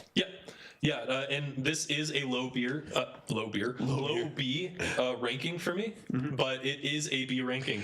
You named those off, and there are books that I like less than Elantris. No, that's true. And producer Harrison goes B, and also Nightblood goes B, and let's see, Max says... he does have flaws. It feels very Shakespearean, which he likes. So I'm good with B. Yeah, I mean, I think there are... I don't like Elantris more than... Elantris, but yeah. No. I don't like it more than the other series, but I certainly like it more than some books in the other series. Yeah. I think For sure. fair to say, so that'll go Yep. in here. Doing a slight... And the magic system is great. I mean, we get wizards. We get Cosmere wizards. We do. Honestly, don't love it. In terms of magic systems, Magical finger painting? magical finger painting tied to the geography. When I read it, maybe it's because I didn't have an appreciation for Sandersonian magic systems. But when I read it, I was just kind of like, oh, really? It's not tied to anything more important than like and it's not just that it's tied to the land in some metaphysical way. It's like literally you have to finger paint the continent. Yeah, and that is because screw it up. It is because of the nature in which Aona and Sky were splintered, and how the door is trapped in the cognitive realm. That puts an emphasis on why location is so important in the cell magic systems. Location is extremely important, way more important than it is anywhere else, and I find that rather interesting as a foil. Interesting. It's just. But if you don't have that context, I can get that but for sure. Even then, like, it's still. I would have to reread it to give like a true opinion of it now in context with the rest of the I think our chat's kind of in agreement. B probably feels good here. Yeah. So let's do it. The novels are all very good, so I think this is going to be going to be challenging. But now we're going on to the next novel, which is The Final Empire. The Final Empire. Remember, we're ranking novels, not series. Yes. Think about novels. The Final Empire in its entirety. Oh man, the This whole is Final not Empire. going to be hard for me. Little secret about Kevin. I have to kind of like, how many books am I willing to put? Like, I think you just have to follow your heart and follow the is this vibes. I think if the chart at the end looks like, here, let me switch to my camera. If it looks like this, where we start with like a few down in D, or 2 down in D, and then we go all the way up, and there's most in S. Is there anything in F tier? That's reasonable. Nothing is an F tier. Except Allomancer Jack should be. It should be there. no, it should be where it is. Okay. This is easy for me. You guys ready? Oh, this isn't easy for me. Oh, This is I have a not lot easy to for me. share for the Final Empire. Okay, man, I don't even like what I just wrote down. Here we go. 3, 2, 1, S A. tier. A. And I say I don't like it because I was between A and an S. This is an A+ book for me. The Final Empire, if you don't read anything else in the Cosmere, is probably one of the best books you'll ever read. It's one of the best fantasy stories. It's a beautifully terrific and horrific and up and down story. The system of magic is incredible, and there's so much mystery and intrigue. And the reality of it is, for me, Bold take from Nightblood. Says it's his least favorite in the trilogy. That's a scorching take. Here's the thing. That's a heater. Here's the thing. Nightblood actually it isn't in this book. So Nightblood, just to give you a little clue in where I was going with that is this is actually my first Cosmere book. Yeah. This is the book that got me to love Brandon Sanderson. And after I finished the Mistborn trilogy, I was so interested that I went to the Stormlight Archive immediately, as everyone says you should. And I gave up on the Way of Kings. And it was just Mistborn for me for a while. And then Zach's actually the reason I got back into the Stormlight Archive, showing me the bigger picture. And obviously, the Stormlight Archive, phenomenal. But this book specifically is what did it for me. So yeah, I think it's S tier. But you guys can argue A for sure. Yeah, no, I agree with your sentiment on why it's S tier. The only thing for me is that I don't find Vin as strong of a character. That is my core complaint with the entirety of Mistborn Era 1. Phenomenal books. I don't connect with Vin, and I get that she's largely like a window for the audience to be there in the world, but when she isn't that, I kind of even like her less, and that's a problem with future books. In this book, though, it's mainly Kelsier and Vin as the two POV characters through it, and I love Kelsier. Kelsier is the best part of this book. And Vin, don't get me wrong, I really do like Vin. It's just she's one of the least compelling point of view characters, in my opinion. Producer Harrison, we can agree that Elsecaller just don't like broken children. Yeah, you know what? We can accept the Here's sentiment. The thing. My reasoning is slightly different. Like, Vin is fine as a character. Fine, She yes. didn't grab me by my soul the way Kaladin did, but that's just because I'm depressed. Sponsored by Better Help Therapy. Felt like a lot of the rising action in Final Empire is just explaining the magic system, right? There's a lot of training, right? Yes. But in that training, like, it's not bad. Yeah. But there's a huge focus on the magic system, whereas, like, this is an earlier book for Brandon, and it's not as just, like, flawlessly woven into the world building and the storytelling as it is in Stormlight. nor is it directly tied to the character's like personal growth the way that oaths are. So to me, I don't love it as much as the Way of Kings.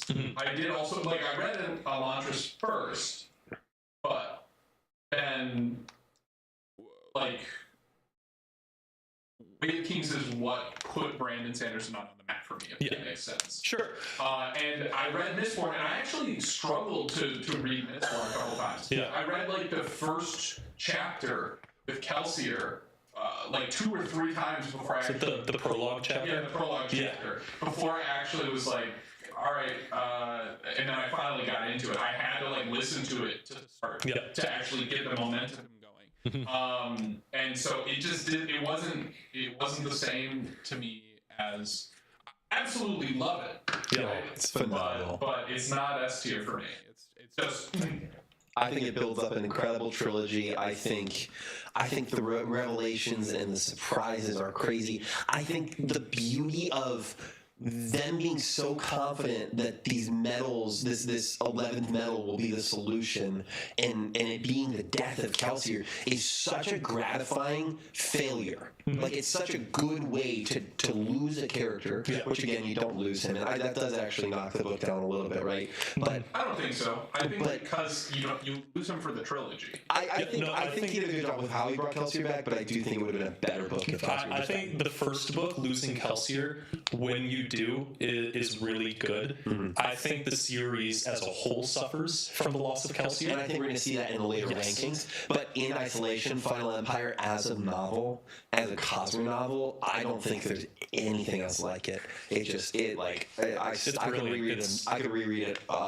What's 16 times 16 again? Like 185 times or whatever Nightblood was joking about in the poll. Yeah. But yeah, we're pretty much in agreement that this is a phenomenal book. Yep. Mathematically, let's put this at A. A tier. Yeah. All right. Much to Kevin's chagrin. No, I'm happy with A. What's next? Next up is, we're going in order here, so The Well of Ascension. What's next? All right, Nightblood has already said that The Well of Ascension is his favorite Cosmere novel. Oh, that's crazy. And he's getting... I would have thought that's... Yeah. Nightblood is interesting. Nightblood, Okay. you are valued, and we love you. For your opinions on Nightblood. And it's okay that your opinions on Nightblood are better than your other ones, so... All right. I know what you're going to rank it, so I'm going to change my ranking. Here's the thing. Actually, I am going to change my ranking. This book is actually going to be the most vibes ranking of all the books I give. Yeah. And I have some very personal reasons as to why this is. Zach's going to share this because he hates broken people. And 3, 2, 1, B. F. And I've got C. All right, so F is I would say overcompensation. Okay, Explain to me so why it's not. if I were to give a more objective and less emotionally driven ranking for this, it'd probably be closer to C. This book is fine as it is. I do not like the love triangle storyline of this book. I really don't like Zane as a character, and his character does just go nowhere. The Elend parts of the book are the best parts of the book, in my opinion. I do like Sazed and Tindwill's relationship and how that brews. Man, there's almost no focus given on the loss of Kelsier for the crew throughout this. I know a primary plot point of this book is to figure out how we're going to rule a kingdom when we're just a bunch of outlaws and thieves, and it's really it is really good. So here's the reason I'm giving it an F. The first time I read this book, I was putting dirt into a dug out pool, and the whole time I was reading this book, I was hauling dirt. I didn't enjoy the book in the first place, and I also had to have it be associated with one of the most physically taxing things I've had to do, and it was not a fun time. The second time I read this book, I was new at a job, and I was doing some very mundane tasks while reading this book, and I still was not having a good time reading this book. This was like, in my headspace of where I've been reading any books is at its lowest every time I've read this book, and it's already like a book that I don't particularly care for. I've yapped enough, you guys go. Producer Harrison, you feel strongly about this one? Yes and no.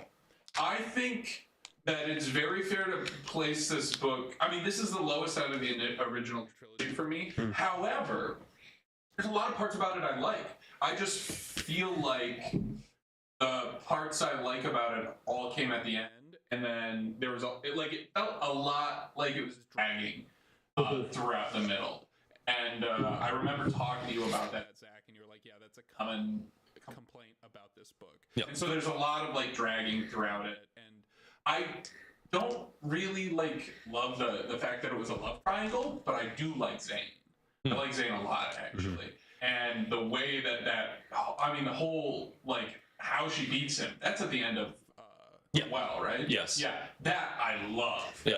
And then I like Sazed's arc in this book, or specifically, I like Sazed in the battle, and then I like that him and Tindwyl, and then the end of that, that whole thing. That's something that really struck a chord with me. And the way that battle scene is described, I think, is that the first time we see Vin wielding a Koloss sword? Yes, that is the scene when she so decapitates Ellen's father. Yeah, so good.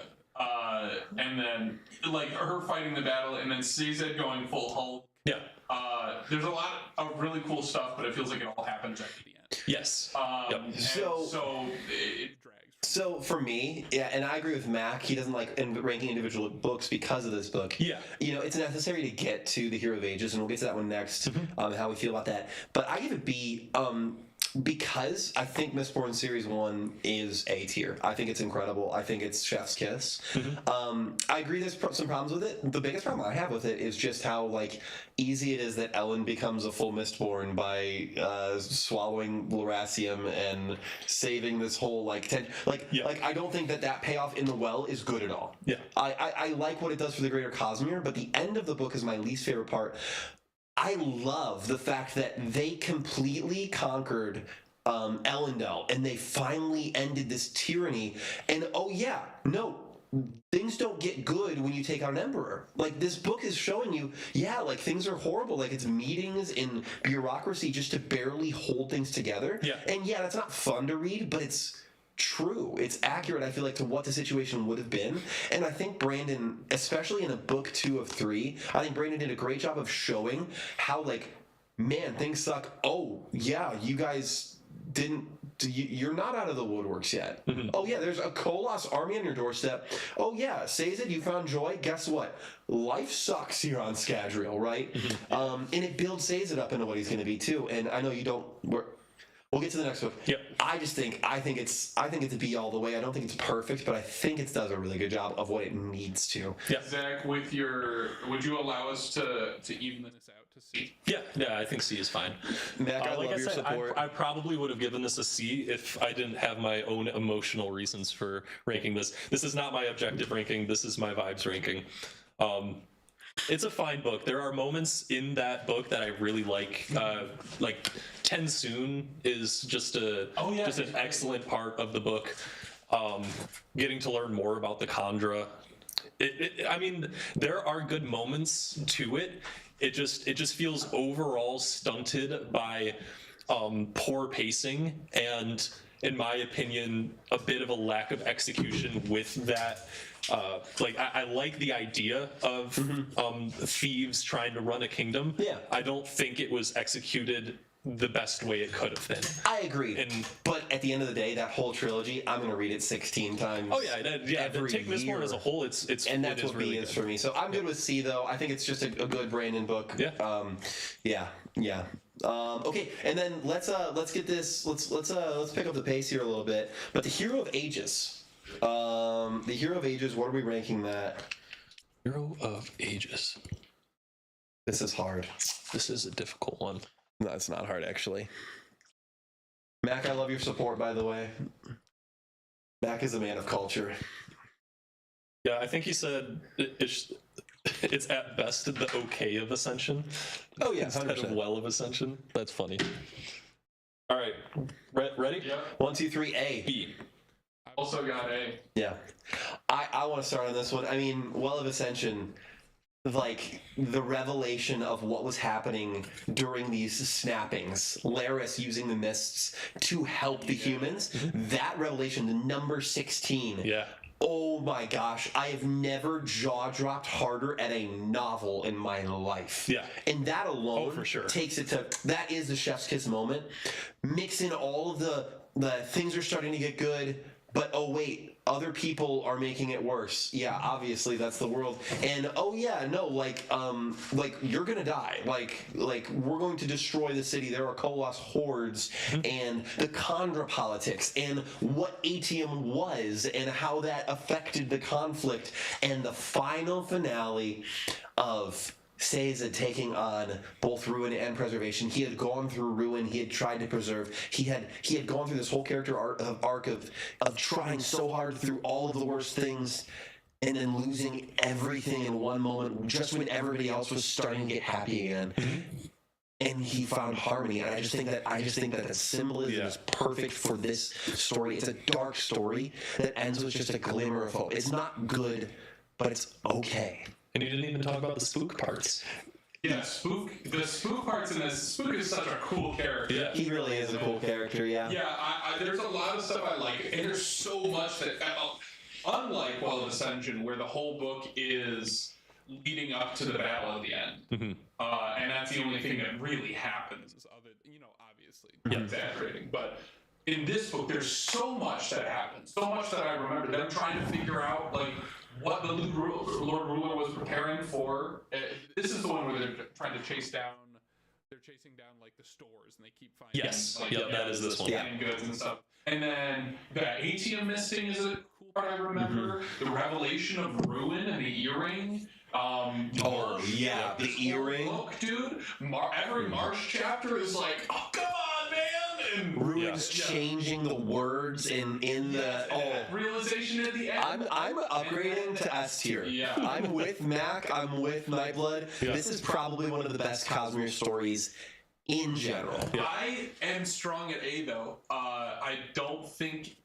Part of it is Sazed's arc, and I agree somewhat with Zach on this. Sazed's arc doesn't really go anywhere through this, and its resolution is I think it goes into Era 2, personally. Well, yes, the action at the end of it, but his arc through this book is. Do you want to explain your view of it? Yeah, look, I understand the reasoning for writing Sazed as he was written for this book, and I think it works by the end.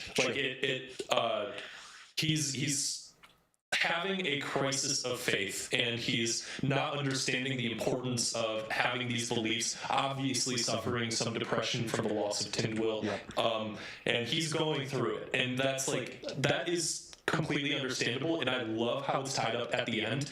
It's just hard to read those sections. That's the only thing I have with it, is as I'm reading the Sazed chapters, in the moment, I'm not enjoying them.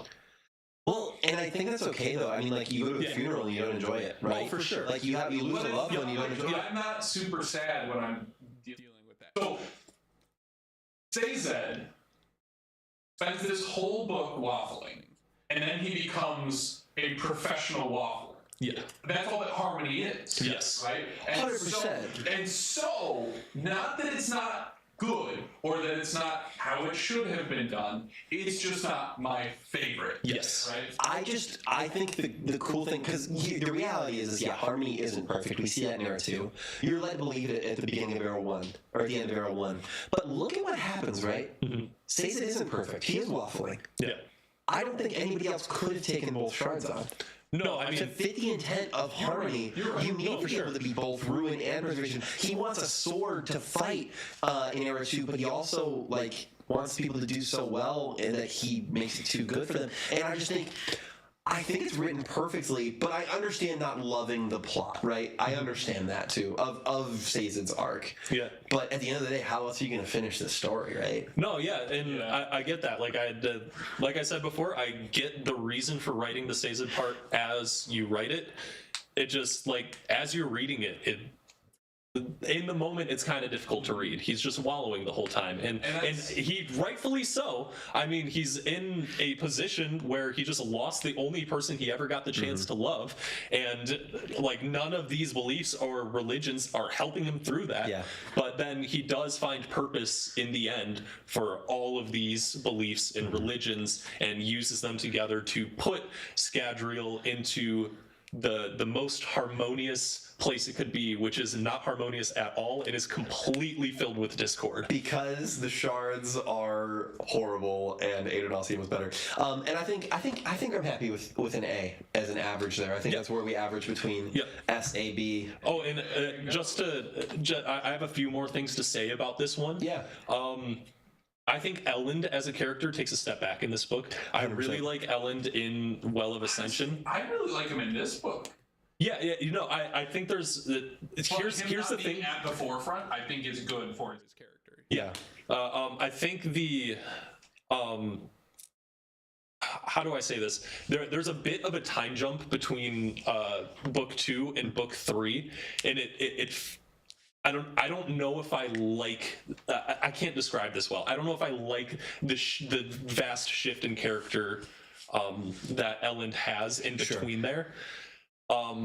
It's good. It felt like he very quickly learned how to be the ruler in the second book. And I think you have to remember, like, when this book was being published, Brandon didn't have the ability to tell Tor he needed to break the publishing machines and make big books bigger than is possible. Yeah. So, like, I get it. Like he did have to probably rush a little bit. Yeah. He didn't have the eternal clout he does now. He had a lot, I'm sure, by then. But yeah, no, I appreciate those points. And my consistent complaint with Era 1, not really a complaint, just I just consistently can't connect with Vin. And honestly, Vin is at her least connectable for me in book 2. Book 3, it's still Vin. And obviously she has a really good arc. I really do like Vin. I just can't connect with her. I think it's beautiful that Vin's arc and Ellen's arc got to end, right? Yes. Like, they weren't perfect, but really they didn't need to be perfect. They were what they could be. They definitely aren't the characters we want to carry us through the rest of the Cosmere. Yeah.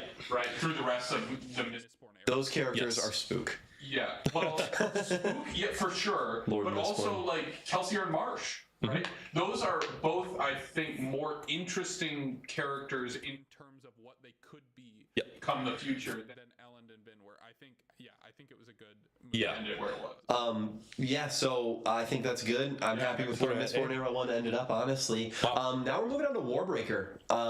Warbreaker. So I wonder what we're going to say about Warbreaker. Oh, yeah. What is there to say about Warbreaker? Many things. I'm ready. Ready? Yep. 3, 2, 1. S tier. S tier. Really? Yep. Interesting. Producer Harrison, where'd you go? I put it in B. Okay. Ooh, clearly I not think a that's Light fair. Song fan. No. I love Light Song. It's just, I'm going off vibes. I haven't thought about this ahead of time. Such a good that's book, fine. dude. Okay, so Great payoff. I had written this in the chat. I forget where it is. Let me go find that right now while you start talking about it. Okay, so Warbreaker, I mean, we get introduced to Nalthis, Endowment, probably one of the more important shards. But we also just see, like, I don't know, like, real inherent human conflict. Like a beautiful story of like an exiled kingdom, and then like giant magical soldiers, and maybe the best prologue to anything ever, and one of the most incredible magic systems that is also the way that investiture is measured in the Cosmere. Generally, Brandon has said it could be measured in multiple ways, but the way that at least Nomad measures it, so that's cool. Yeah, I'm just rambling at this point. No, so let me give you the thing I sent Kevin when I got like halfway through my like third reread of Warbreaker. I said, I'm reminded why I love Warbreaker so much. Lightsong is my favorite character in the Cosmere. Biochromatic Breath is my favorite magic system in the Cosmere. Nightblood is my favorite magic item in the Cosmere. Cosmere. Teteller is my favorite city in the Cosmere. Denth and Tongfa are some of my favorite side characters in the Cosmere. And Vasher is one of the coolest MFers in the Cosmere. And as far as the story goes, it's a good story. It's not the best story that Brandon has written, but I also said, who cares when there is so much cool stuff in this book? I feel like reading Warbreaker is almost more like playing a video game where you're just immersed in a world that you want to be a part of, you want to be in, you want to see these things play and interact with it. And I mean, Vasher is easily going to be one of the most important characters in the Cosmere till the end, I believe. Or he'll have an awesome death and it'll be cool. Yeah, you can tell that Brandon was on his honeymoon while he was writing this book because he's in a good headspace when writing this thing. Yeah. First of all, I mean, it's probably the horniest book he's written. Yeah. But second of all, he's just like a bunch of some of his best ideas all thrown into one book, and it all works together really well. The vibes of Warbreaker are immaculate. I love Lightsong as a character, a god who doesn't believe in his own religion, a fantastic character trope, and by the end of it he realizes, oh no, like I am a god. I was put here for a purpose, and so he has to give up his breath to heal the God King. You have Vivenna, who is a character that is a little difficult for me to like because she's so prejudiced for a majority of this book. But then she goes through this character development when she's in the slums and has to learn like what life really is like for her own people living as a poor beggar, and she comes out of that a completely different person. She's no longer a princess, and she has no purpose anymore, and so she decides she needs to leave to go and find that purpose, and that's where we end up seeing her later in Stormlight. Dude, Vasher is just like, he's not who you think he is when you first see him in the prologue. Like, you think he's this rugged mercenary guy who's just here to goes on the way, like go crazy. But then you eventually learn that, oh no, he's just a really smart dude who has horrible social skills. And he's just he's such an interesting character and is so really, really cool. The dude is so knowledgeable about Awakening and can do some of the coolest things with Awakening that anybody else can do. Helped create Nightblood in the Five Scholars. Really good. Biochromatic breath, just the heightenings in general of being able to get perfect pitch, get perfect color sight, to be able to make objects come to life, and if you get powerful enough with enough breaths, make like super inanimate objects come to life, bend color around you. Dude, the vibes of this book and everything about, like, you've got me rambling on, like, I'm in love with this book and everything about this book. It's an easy S tier for me, one of my favorite books in the entire Cosmere. And Nightblood says S tier. There we go, I don't know if you guys know, Nightblood is in Warbreaker. It is. So, it's interesting. I wouldn't even have guessed that you guys would put this all the way in S tier. Yeah. Like, I enjoyed Warbreaker. And there's a lot of good moments in there. But for me, it is not, like, it's not what that is. I think it comes down to preference. Sure. Right? Yeah. And maybe it's because the way my brain works is I'm not able to very, like, intensely visualize what it is I'm reading. Like, I get a general visualization, but I do not, like, have, when it comes to characters, I don't have a specific face in mind for them, right? I have just a general vibe of their character. And so I think that Biochromatic Breath falls short for me when it comes to hitting on vibes, because I can't quite visualize it. And I also think that inanimate objects acting like humans is a little bit goofy. So the spread act like humans. Yes, but and those are just creations of investiture. Okay, but Vasher thanks his little straw men that he makes every time he makes them, and they come back to him. He thanks them and takes the breath back. It's so adorable. It's like his little spread. It's really cute. Goofy. It is goofy, but it's the perfect blend of goofiness. Right. And I will piggyback off it. It's not like, it just doesn't. It's not. It doesn't have the same cool factor as other books. Like, I like it, but it also it's short for a Brandon book. It's longer than Elantris by like 50,000 words. Yes, but I feel like there's a lot of stuff that we don't get. And like part of that is cool, right? The fact that like the palace is being invaded before Lightsong or Terry know what's going on, and that, like that's a really cool thing to do. But also, I feel like we're missing a lot. One of the complaints about this book is that the twist happens, and there's like no way you could have known that this was going to be the twist of the book. What I want to push back on this, I really like this story for like the core events of what is happening in the politics of this story is completely out of the hands of your heroes. Like there was nothing that anybody could have done to change where this thing was going, and I think I think that's an interesting break from the typical storytelling of Brandon. And you might not like that because it's like, oh well, nothing mattered from when we get there, but I like it. Hold on. Let me do this.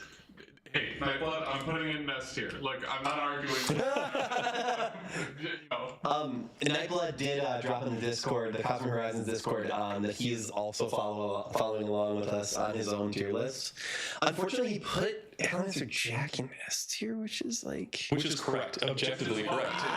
Yes, we did that. That's what we did. I don't know. And Nightblood is the reason we put it in S tier. I want us to acknowledge. I think S tier literally says that Elantris and Jack are better, and that's like on the official thing. It just doesn't look professional as a content creator. So. If we want to talk about, I think we've hit Warbreaker though. I don't think there's any refutation there. More than we said. Sure. I think we can move on to White Sand. Yeah. And White this one's Sand. great. I want to clarify. This is White Sand, the graphic novel, the omnibus specifically. Omnibus specific. Okay, we're not going to do the 1, 2, 3. That's a horrible way to read them now. The prose version is coming out soon, so if you're watching this later, you might be like, but the White Sand book was top tier, or whatever. I'm not saying we're not ranking it top tier, but the graphic novel. We're not ranking it top tier. The graphic novel. I know, we're not ranking the graphic novel as top tier. Alright, 1, 2, 3, F. D. Interesting, I have it at C. Just like Jack Garrett ruins Elantris a little bit with his narration. Again, Jack, if you're out there, I love you. Thank you for being a part of the Cosmere. Seriously. Looking at a different line of work? No, I'm kidding. That's rough. I'm kidding. I mean, it's a made-up language. He probably didn't have much help with it. It's not. He actually did pretty good with He did a great the job with the pronunciation. Way better than Michael Kramer. Just Galadon's pronunciation, or Galadon's voice. It's the accent he gives Galadon, which is just rough. Which very well couldn't even be his fault. It could be Brandon's fault. Kinda just makes him a surfer, bro, dude. But I say F tier, pretty confidently here. It's frustrating. It's an okay book that's frustrating to consume. I don't know. Okay. I actually like the idea of the story. Execution is poor, and you can really tell Brandon didn't write this. Which means the art can't be just another Brandon book, right? This is just another fantasy novel, D tier, right? Okay, I'm good with D tier. What'd you put it at? I put it at C. Okay. The reason I put it at C is because of its potential, right? Sure. And I think I probably am okay with it at D, right? Like the actual writing of it, yeah. And like comics are always something I struggle with because they cannot be as in depth as like actual like literature and prose. Yep. There's just not enough space on the page. And while I do like enjoy being able to see more clearly the visualization of things, in a graphic novel, it's not my preferred way to consume media, and it is not the form for a Brandon Sanderson story to take, because there's just so much going on behind the scenes. Like, that's why, honestly, I think, what was I talking about? Mistborn doesn't excite me. The idea of it becoming a movie doesn't excite me as much because I know that there's. I mean, I think. Hold on. There's what was I? I'm trying to come up with what I think I would like more. Just because I think that there's so much depth to the magic system of Mistborn that it's going to be really hard to convey visually. right? Like, I think Warbreaker, like, I would love to see Warbreaker as a film. It'd be a great And I think that purest form, like, my brain just kind of like perfect adaptation movie, Warbreaker, I might, no, but the story of Mistborn is so good. So I can't, like, I can't badmouth it. So how does this connect to the novel of White Sand? The novel of White Sand, I think, will be, you mean the graphic novel? Yeah. It has so much potential. Sure. And I really like the ideas. I like the way it's visualized sometimes. Yeah. Like, there are two of the art styles that I'm pretty okay with, depending on the character. But it's really cool. I like the visuals of it. I like the world a lot, and I think that that's what I appreciate about it. It's very clearly a Brandon Sanderson world, and magic system, and I can see, because I know Brandon, I can see the depth behind the characters that we'll get in the novelization. I think they're great characters. Here's the thing, though. I just think that, like, it's the autonomy book that is barely about, like, anything about autonomy. And, like, yeah, you get the Lou Hellbond, right? That's a little autonomy-ish, sure, maybe, but it just seems like a normal story in a bad format. And I think, let me say, I think the prose version coming out soon is going to be an A or S tier. I think it's going to be incredible. Yeah. So that's the thing. I like the overall story of White Sand. I like the magic system. I like sand mastery specifically because there are multiple magic systems. But I like I like using the ribbons of sand and this idea that you have, like, this maximum power potential, and you can that push is yourself tested at the beginning. beyond your limit. Yes, if you autonomy. If you overmaster or you push yourself beyond your limits, forever these people thought that this meant that, like, you can no longer use sand mastery, but that just ends up not being the case. Right. You actually become an even stronger sand master, which is awesome. I do like the arc that Kenton goes on. Yeah. I like this. I like the religious tension between the nations, and that both nations are very religious in nature, even though the Sand Masters are agnostic. Dark Side. I wish we got more of Dark Side in this, because Dark Side honestly seems more interesting to me than Day Side does, and hopefully we get a bit more of that in the prose version. They literally have guns. It's Chris awesome. is nearly unbearable in this story. Yep. The dialogue is super cheesy in this story. It's like, it's almost laughably bad, the dialogue in this story. It's very, very cartoony. It doesn't even seem like the character Chris we know. And yeah, maybe she's younger or whatever. But, like, the graphic audio version of it, which I've also read, is just... Kenton! Like, oh, it's like, it's unbearable. How, like, not Chris it feels, right? Like, there's nothing wrong with a fun character like that. But Chris is like a scholar in a, I don't know. Maybe it just wasn't my headcanon. But Chris is like... I definitely will drop mine to D, because I think it was a C overall as a novel or as an experience, but as a Cosmere book, definitely D. Yeah. I think that's entirely fair. Nobody is talking about White Sand in the chat, and I think that shows us that this is constantly there is no strong emotion about this at all. A D, if people have even read it. I think there is strong emotion about The Way of Kings, though. So let's do that. Oh, we're doing The Way of Kings now. The Way of Kings is the next book to talk about. I'm kind of doing these in release order, kind of doing them in this is what I want to do order. So. Yeah.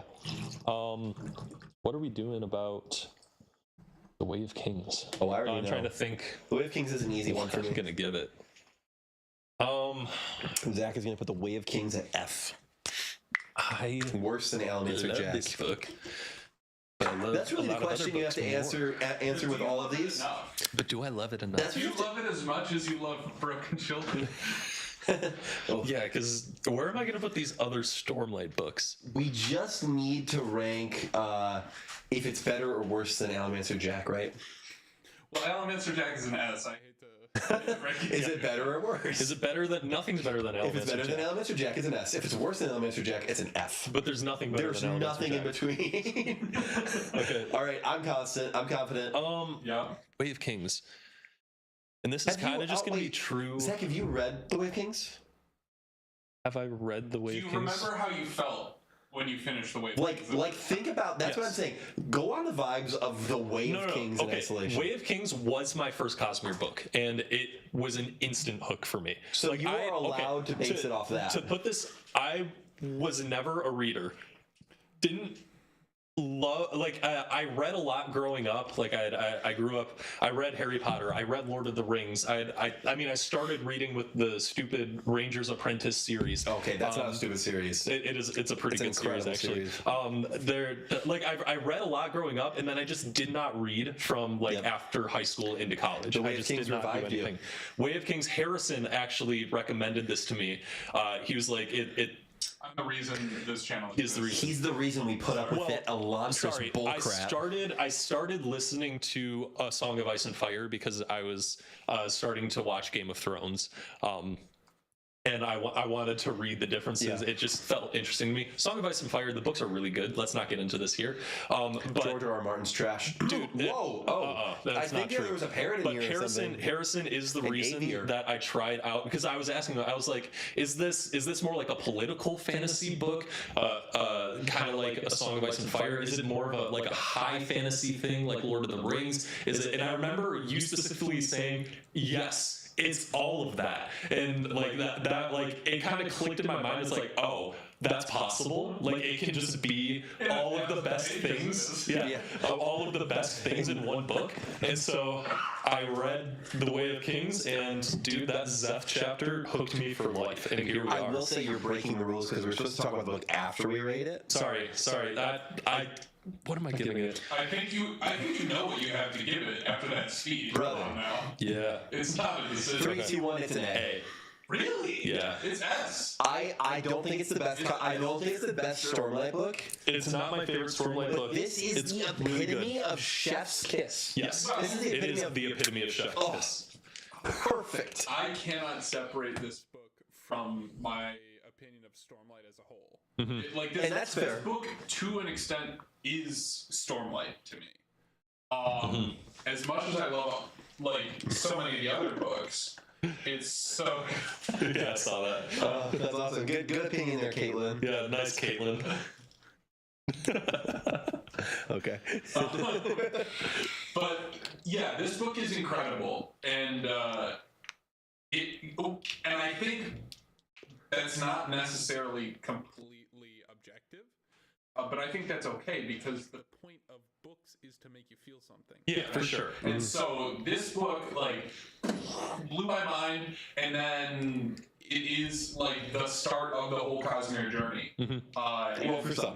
My discovery of my favorite author and all that. Here's my counter. I'll let Zach ramble a little bit more after this, but here's my one counter for S, right? There's only one problem I see with this whole book. Yep. Number one, you base the S off of the first time reading, right? That's what I base it off of. Just for me, my first time reading was this book is good. It was actually my first time I gave up, but my first time finishing it, this book is so good. The first time reading though is always the hardest Shallan read ever. When you really read Shallan for the first time, it is so hard to get through. Yeah. When you I'm not even going to say it's because Shallan's written bad there, because she's not, but you just want Kaladin so bad that you have to slog through what is objectively a good arc for Shallan. I think it makes it's almost written too well for Kaladin to make it an S tier book. It's not perfect because there is Shallan in there too, and she almost gets overshadowed. But I think second read. I'm a Light Weaver. Second read through, I like Shallan. Yeah. I don't have to slug through those chapters a second time. But you lose the mysticism of that first read. Can I say it? I did. I actually had a rare problem where I actually liked Shallan on my first read through of the book. I liked her even more on the second read through. I've always liked Shallan. You like Light Weavers? I obviously. I mean, I like you, right? But yes, I. Just a massive delay was so long. Okay. Why is it A and not S tier? And this is mainly vibes. I read The Way of Kings, and it was an incredible experience. The ending of Way of Kings, I think, is one of the most get up out of your seat type of endings. Then I read Words of Radiance, and it was even better. Then Don't spoil. I know, but I have to say this for why Way of Kings is here in A. Then I read Oathbringer, and yeah, okay. Way of Kings is so good. It's such a good book. It's chef's kiss. But the Shallan chapters are not as compelling. It takes a minute for Kaladin's arc to really start to get Kaladin's arc is the reason I gave up the first time. It was right before this Syl thing really started to blow up, but I got too depressed with it. His flashback sequences aren't my favorite. They're good. They're not my favorite if we're comparing flashback sequences. And it's a good. The Dalinar Adolin chapters are fine, but in my opinion can get frustrating at points. Yeah. There's especially on rereads, it feels like there's some obvious things that they're just straight up missing, and they're not communicating with each other well, and it can kind of be frustrating to read these chapters with Dalinar and Adolin, even though I'm nitpicking for this book at this point.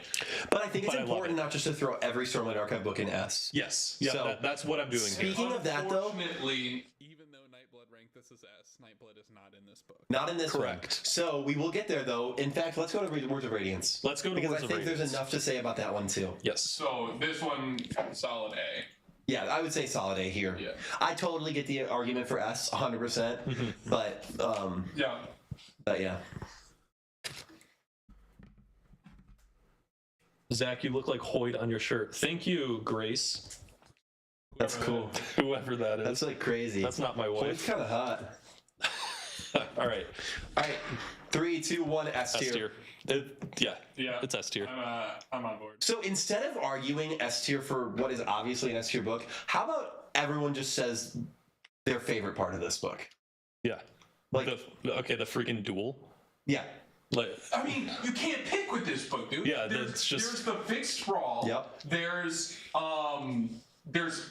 the scene. This is one scene that I can visualize perfectly. The scene where Kaladin is protecting Elhokar from Moash, and he just beats him to a pulp and starts to go on, and then all of the lights go out, and then just boom. Yep. That one is so good, and the fact that Syl comes back at that exact time.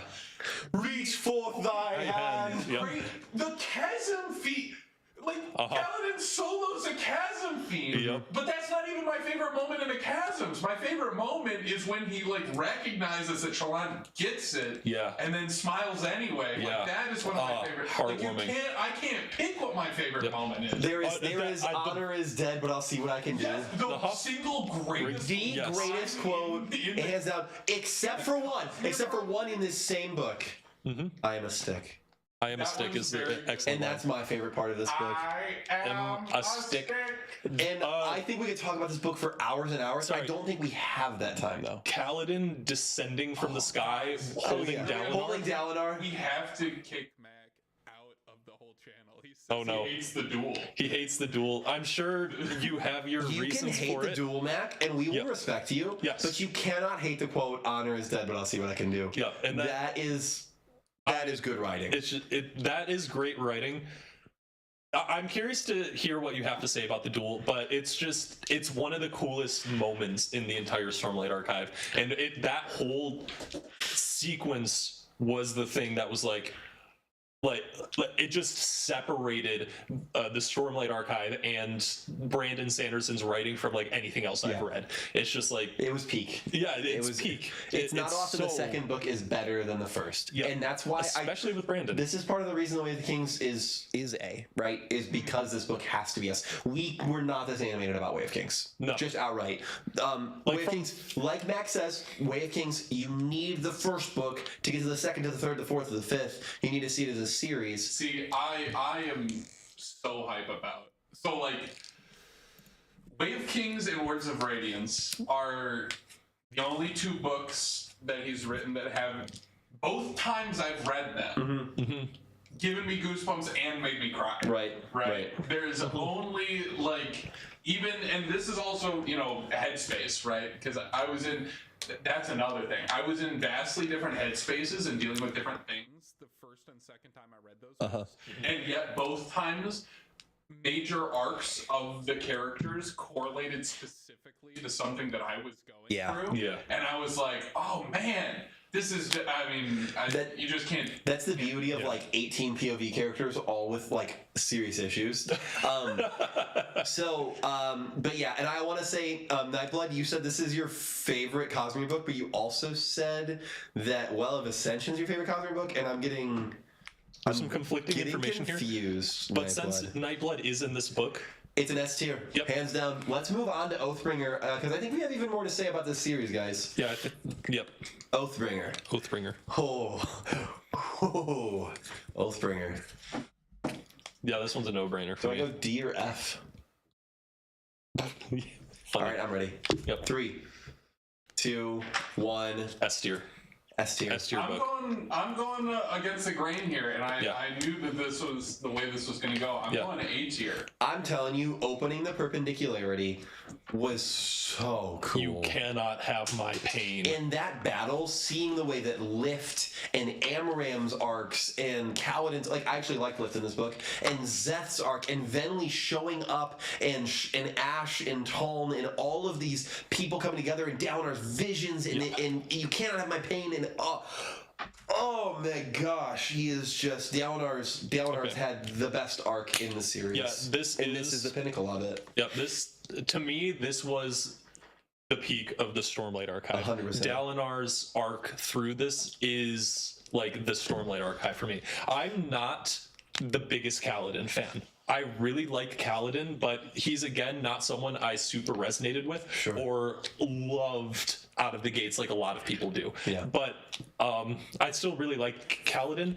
and a lot of people's complaint with this book is that Kaladin really doesn't have much to do in this book, and I'm okay with that because the people who do get the focus in this book are done so well, and I love Dalinar, and his flashback sequences I think are objectively the best flashback sequences in the entire Stormlight Archive. I think that's hands down true. Yeah, I do. They're just, oh, dude, they're so good, and Dalinar arc to like what he had to go through with Evie, having his memories pruned by cultivation for the perfect moment when he is finally strong enough to confront Odium and tell him, you cannot have my pain, after coming so close to falling. It's like, that's one of the most emotional scenes to me. It's not the most emotional scene for me. We'll get to that. But it's like hands down so good. Okay, I love the Alethkar bit. I love when the whole gang goes to Alethkar to free Alethkar. And they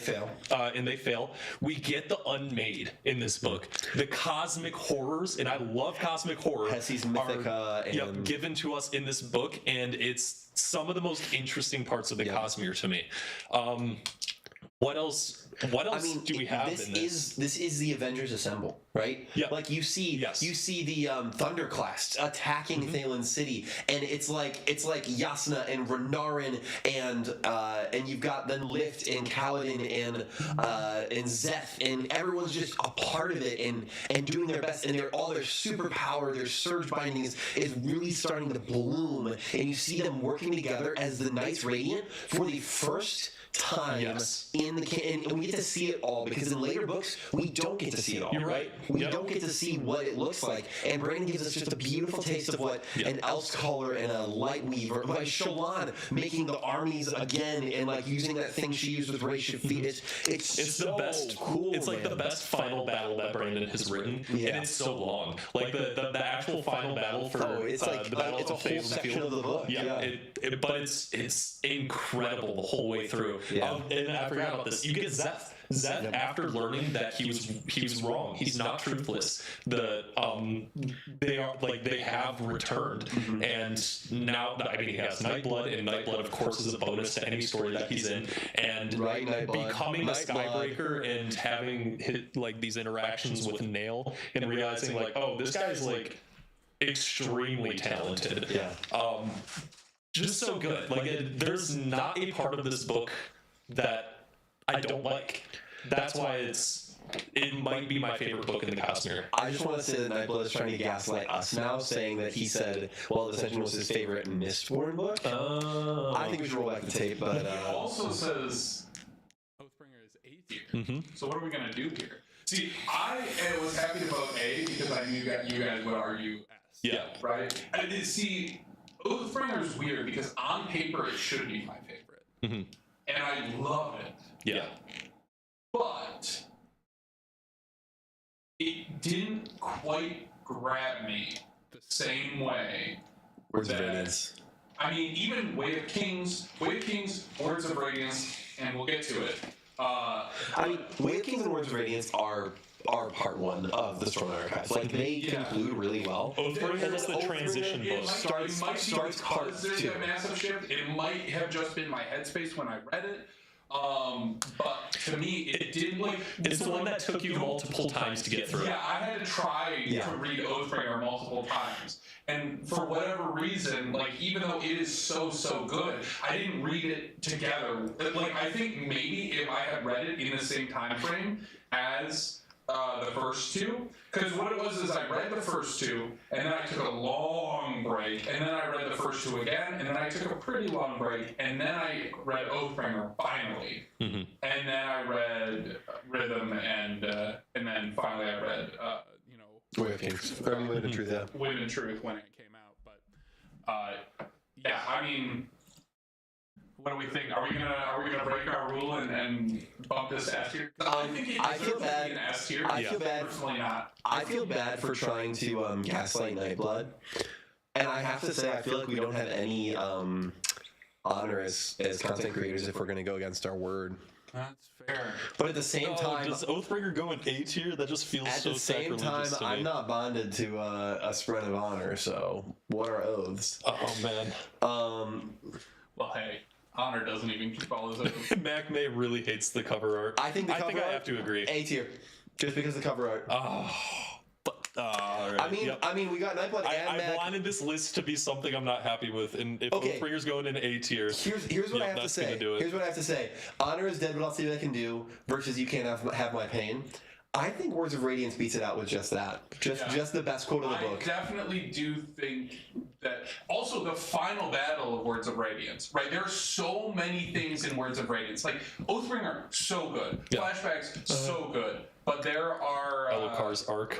There are just too many things. There are so many, like... They lose more. Shadesmar. They lose more in Oathbringer, right? They do worse in Oathbringer, right? Like they win the final battle, but they The stakes do are worse. higher. Right? Phelan City gets destroyed. Like in Words of Radiance, I mean, like they make it happen. In Oathbringer, they don't get the army back on the Oathgate portal. I'm not okay with A tier, but go ahead. All right. Well, I if I could put it in between the two, I would. Why'd you make steps that hover in midair and also she's hovering over the steps? That makes no sense. Because that's so brilliant. All right, hilarious. Mac May has absolutely solidified A tier here, as well as Nightblood. We have to honor Nightblood, unless he disagrees on the next two books, because we got Rhythm of War next. So Rhythm of War. This is the Venli Eshonai flashback book. Yeah, Rhythm of War. I think that puts a lot of this into context for me. What did I put? I know how I feel about Will Shapers personally, so if Dylan's out there, you know. Yep, this makes sense. Actually, we've got This makes complete sense. Dylan from Cosmere Horizons showing up, a big part in one of our future videos here, so you guys should get is that hyped a for little that. spoiler? Oh, did I slip? Did I let something You out? should probably watch our video on Tuesday. You might should see. probably just watch all of our videos. Yeah, honestly. In fact, go back to the story deck videos and watch them all 100 times. Please. 'Cause we need the views on those. All right. Okay, but Are we ready? I'm so ready for Rhythm of War. I'm confident with my answer. Okay. 1, 2, 3. A. C. I put it at S. Yep. I was between S and A, but we're going A. I've got C. Okay. That's crazy. That is an opinion. I know Mac probably has an F based off of how the Will Shapers were treated. Well, how's the cover art? I think the cover art's Cover art's fine. great. Cover art's great. Nothing's as bad as Oathbringers. I think Rhythm of the War is the beginning of the fall down that we see in Wind and Truth, right? I think the storytelling just gets worse and it gets sloppier and it gets choppier. And I mean, it's a cool storyline, and I don't know. Nothing really captures me until the end of the book, though. You know, like there's tension all throughout, but it's not until Kaladin's Kaladin and Teft at the end of the book that I'm like, oh wow, I'm glad I made it here. Yep. Right, but it was the hardest one to get through by far of the Stormlight books for me. And notably, these are the best books probably around, for my opinion, that we're competing against, and so that's why I put it so low in C. It's C's just a Brandon Sanderson book, right? Typical Brandon Sanderson book. C is 16-inch. Oh yeah, C is basic Brandon. Exactly. I could not reread Rhythm of War 16 times, but I also agree that I'm probably. I love Rhythm. Yeah. I can agree that I'm probably in the minority here. So. Well, I think it's generally a lot of people's least favorite Stormlight book, at least before Wind and Truth was released. Rhythm is the least bad cover according to Mac. Okay, that's good to know, Mac. So, why do I love Rhythm of War?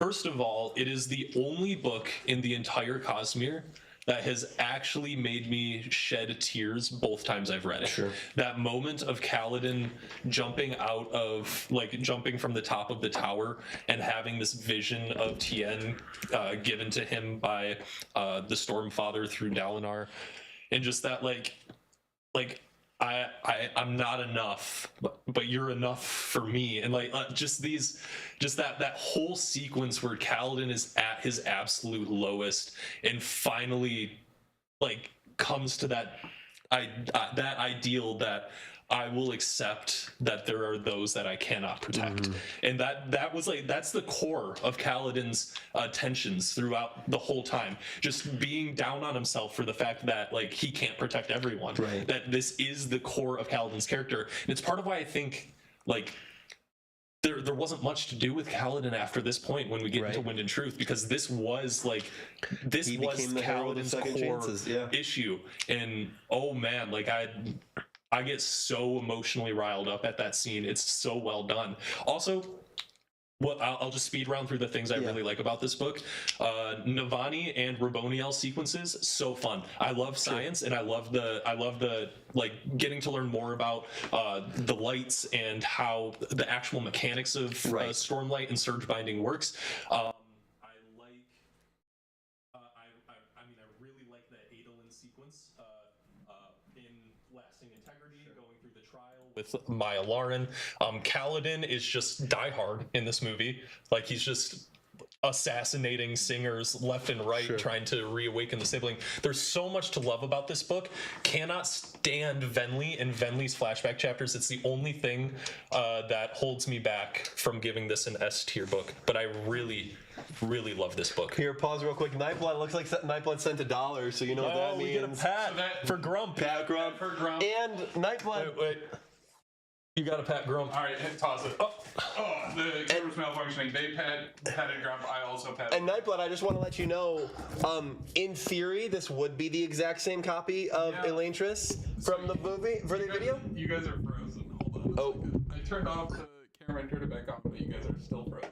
Oh man. Oh well, we did pat Grump. Venli sucks. That's true. But in theory, that would be the same copy of Elantris, but I ate the entire hardcover, so this has to be a new one. Although it is notably notably missing a single page that was ripped out, so who knows?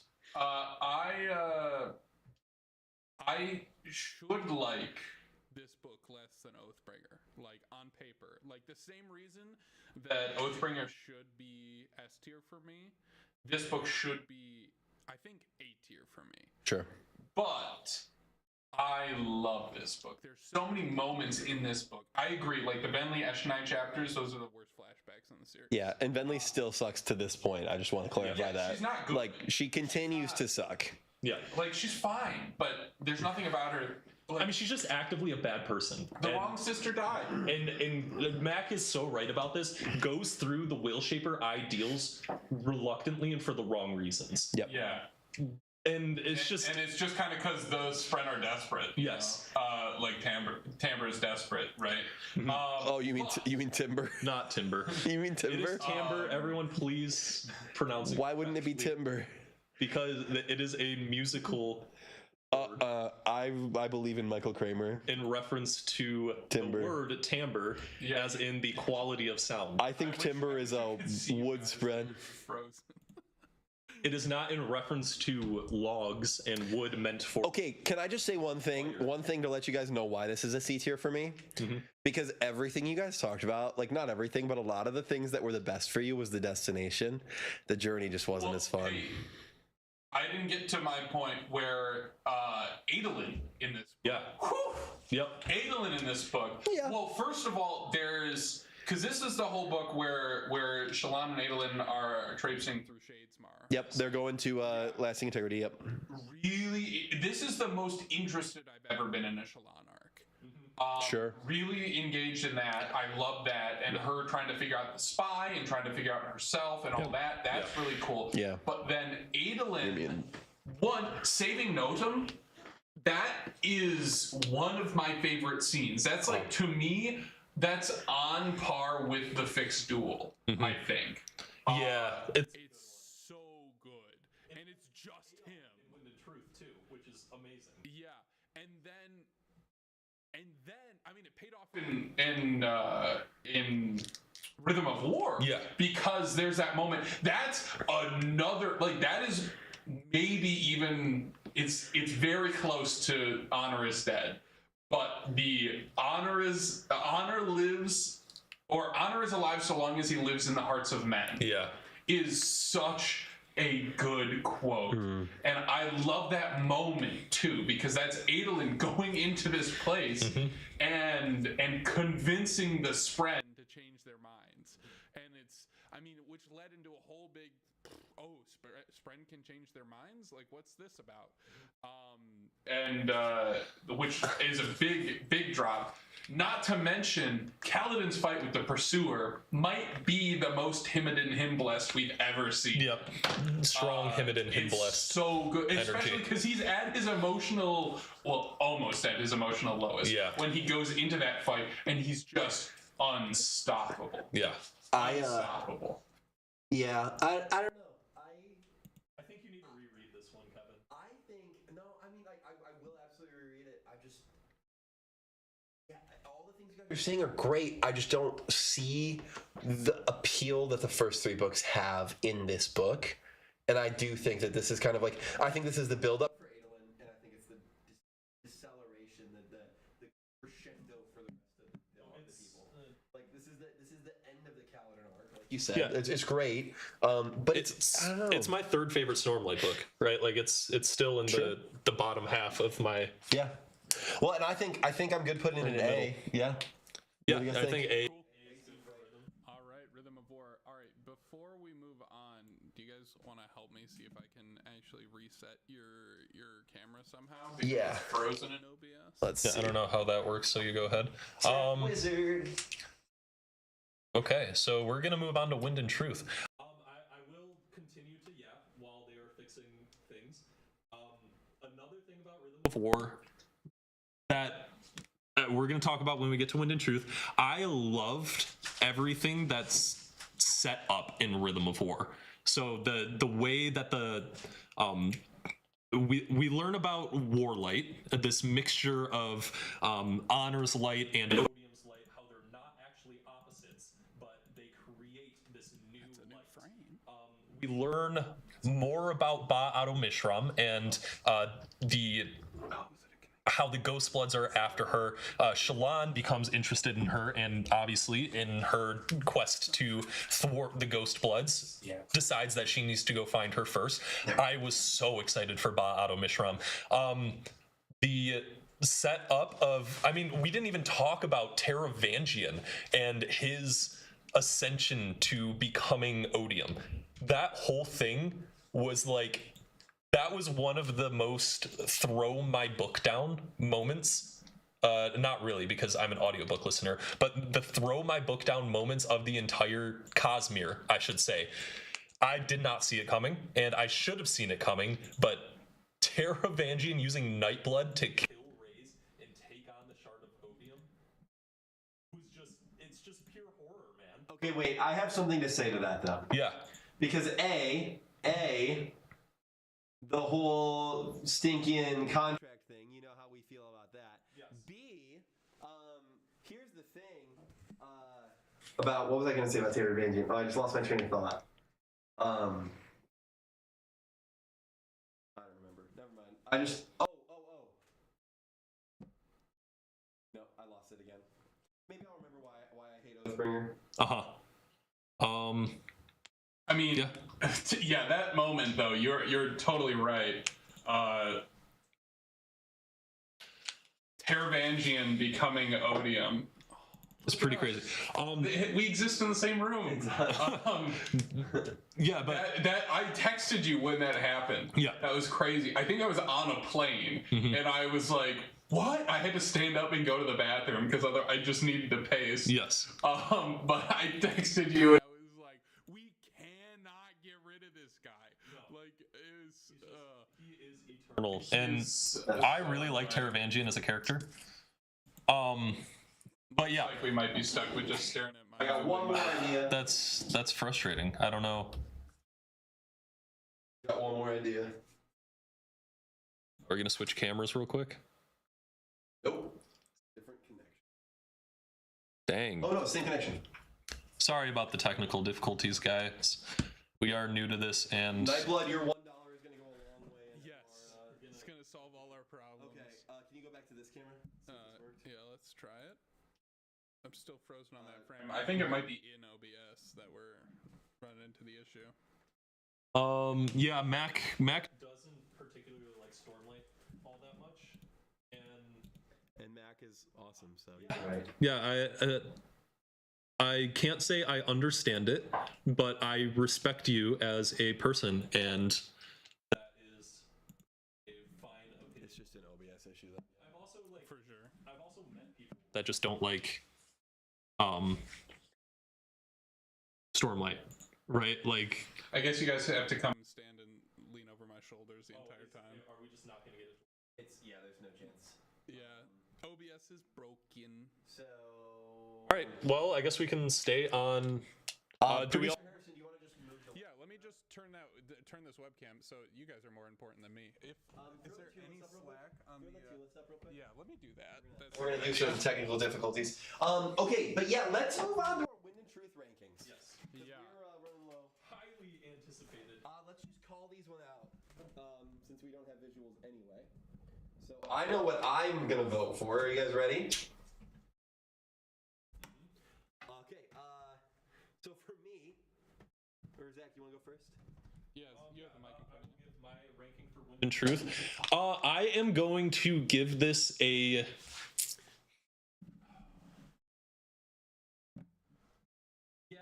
It's a C for me. Always a C, absolutely. Wind and Truth is a C for me. It's significantly lower than the rest of the Stormlight books. I still like it, but just liking the Stormlight book is, I mean, that is so much different than actually, like, I love all of the other ones. The audio is dropping 80% of the time. It might have just been because you were walking around and not in front of your mic. Oh, hello? Okay, that's probably better. Weird. It's still doing something weird. Dude, what is going on? I think I know what's happening. What? I think our whole thing disconnected. Can they hear you, Harrison? Can you? I mean, I'm getting audio in OBS. Yeah. We're running low on energy here. I don't think our setup's meant for a 3-hour stream. Yeah, we found our limit. Yeah. Do you think we should just shut it down and then? I don't know if we're gonna be able to get it back running though. I'm gonna have to shut the whole computer down. So, yeah.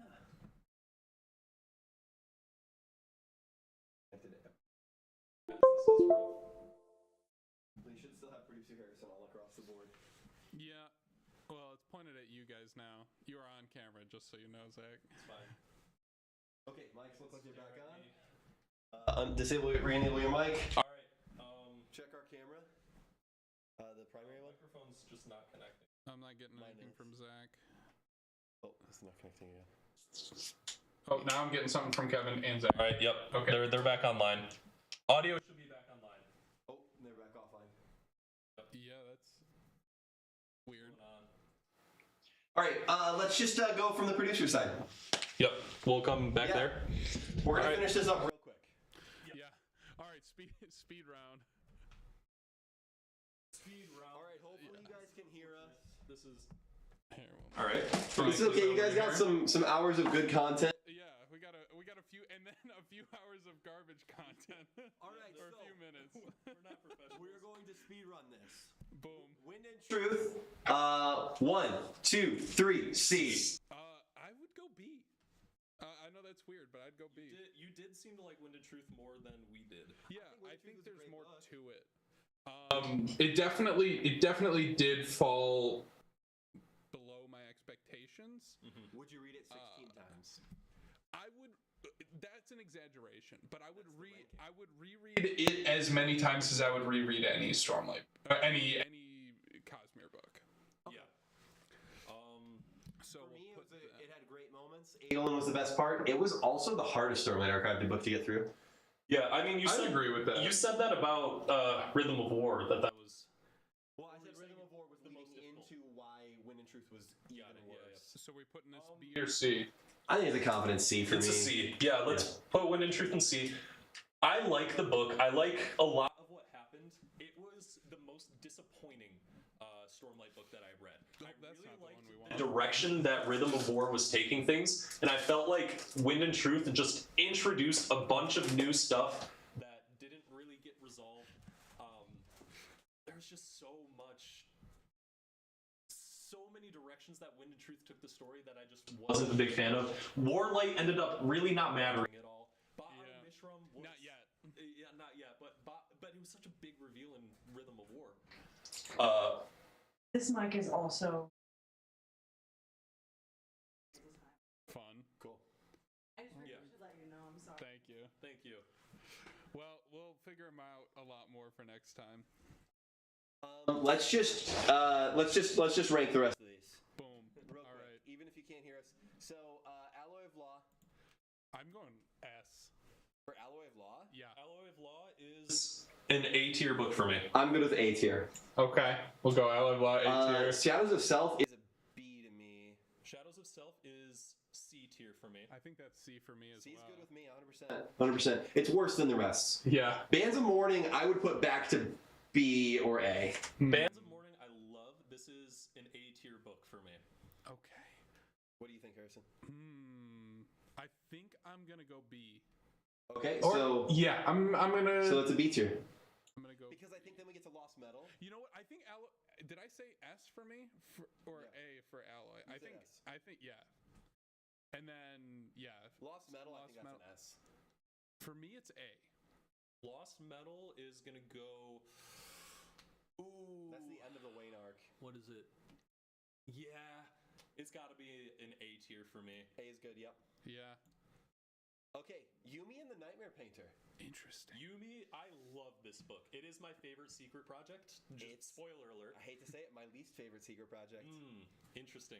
It and love Sunlit Man are kind of tied. I do like it. Don't get me wrong, it's an incredible book, but it's my least favorite secret project. Yeah. I would go B.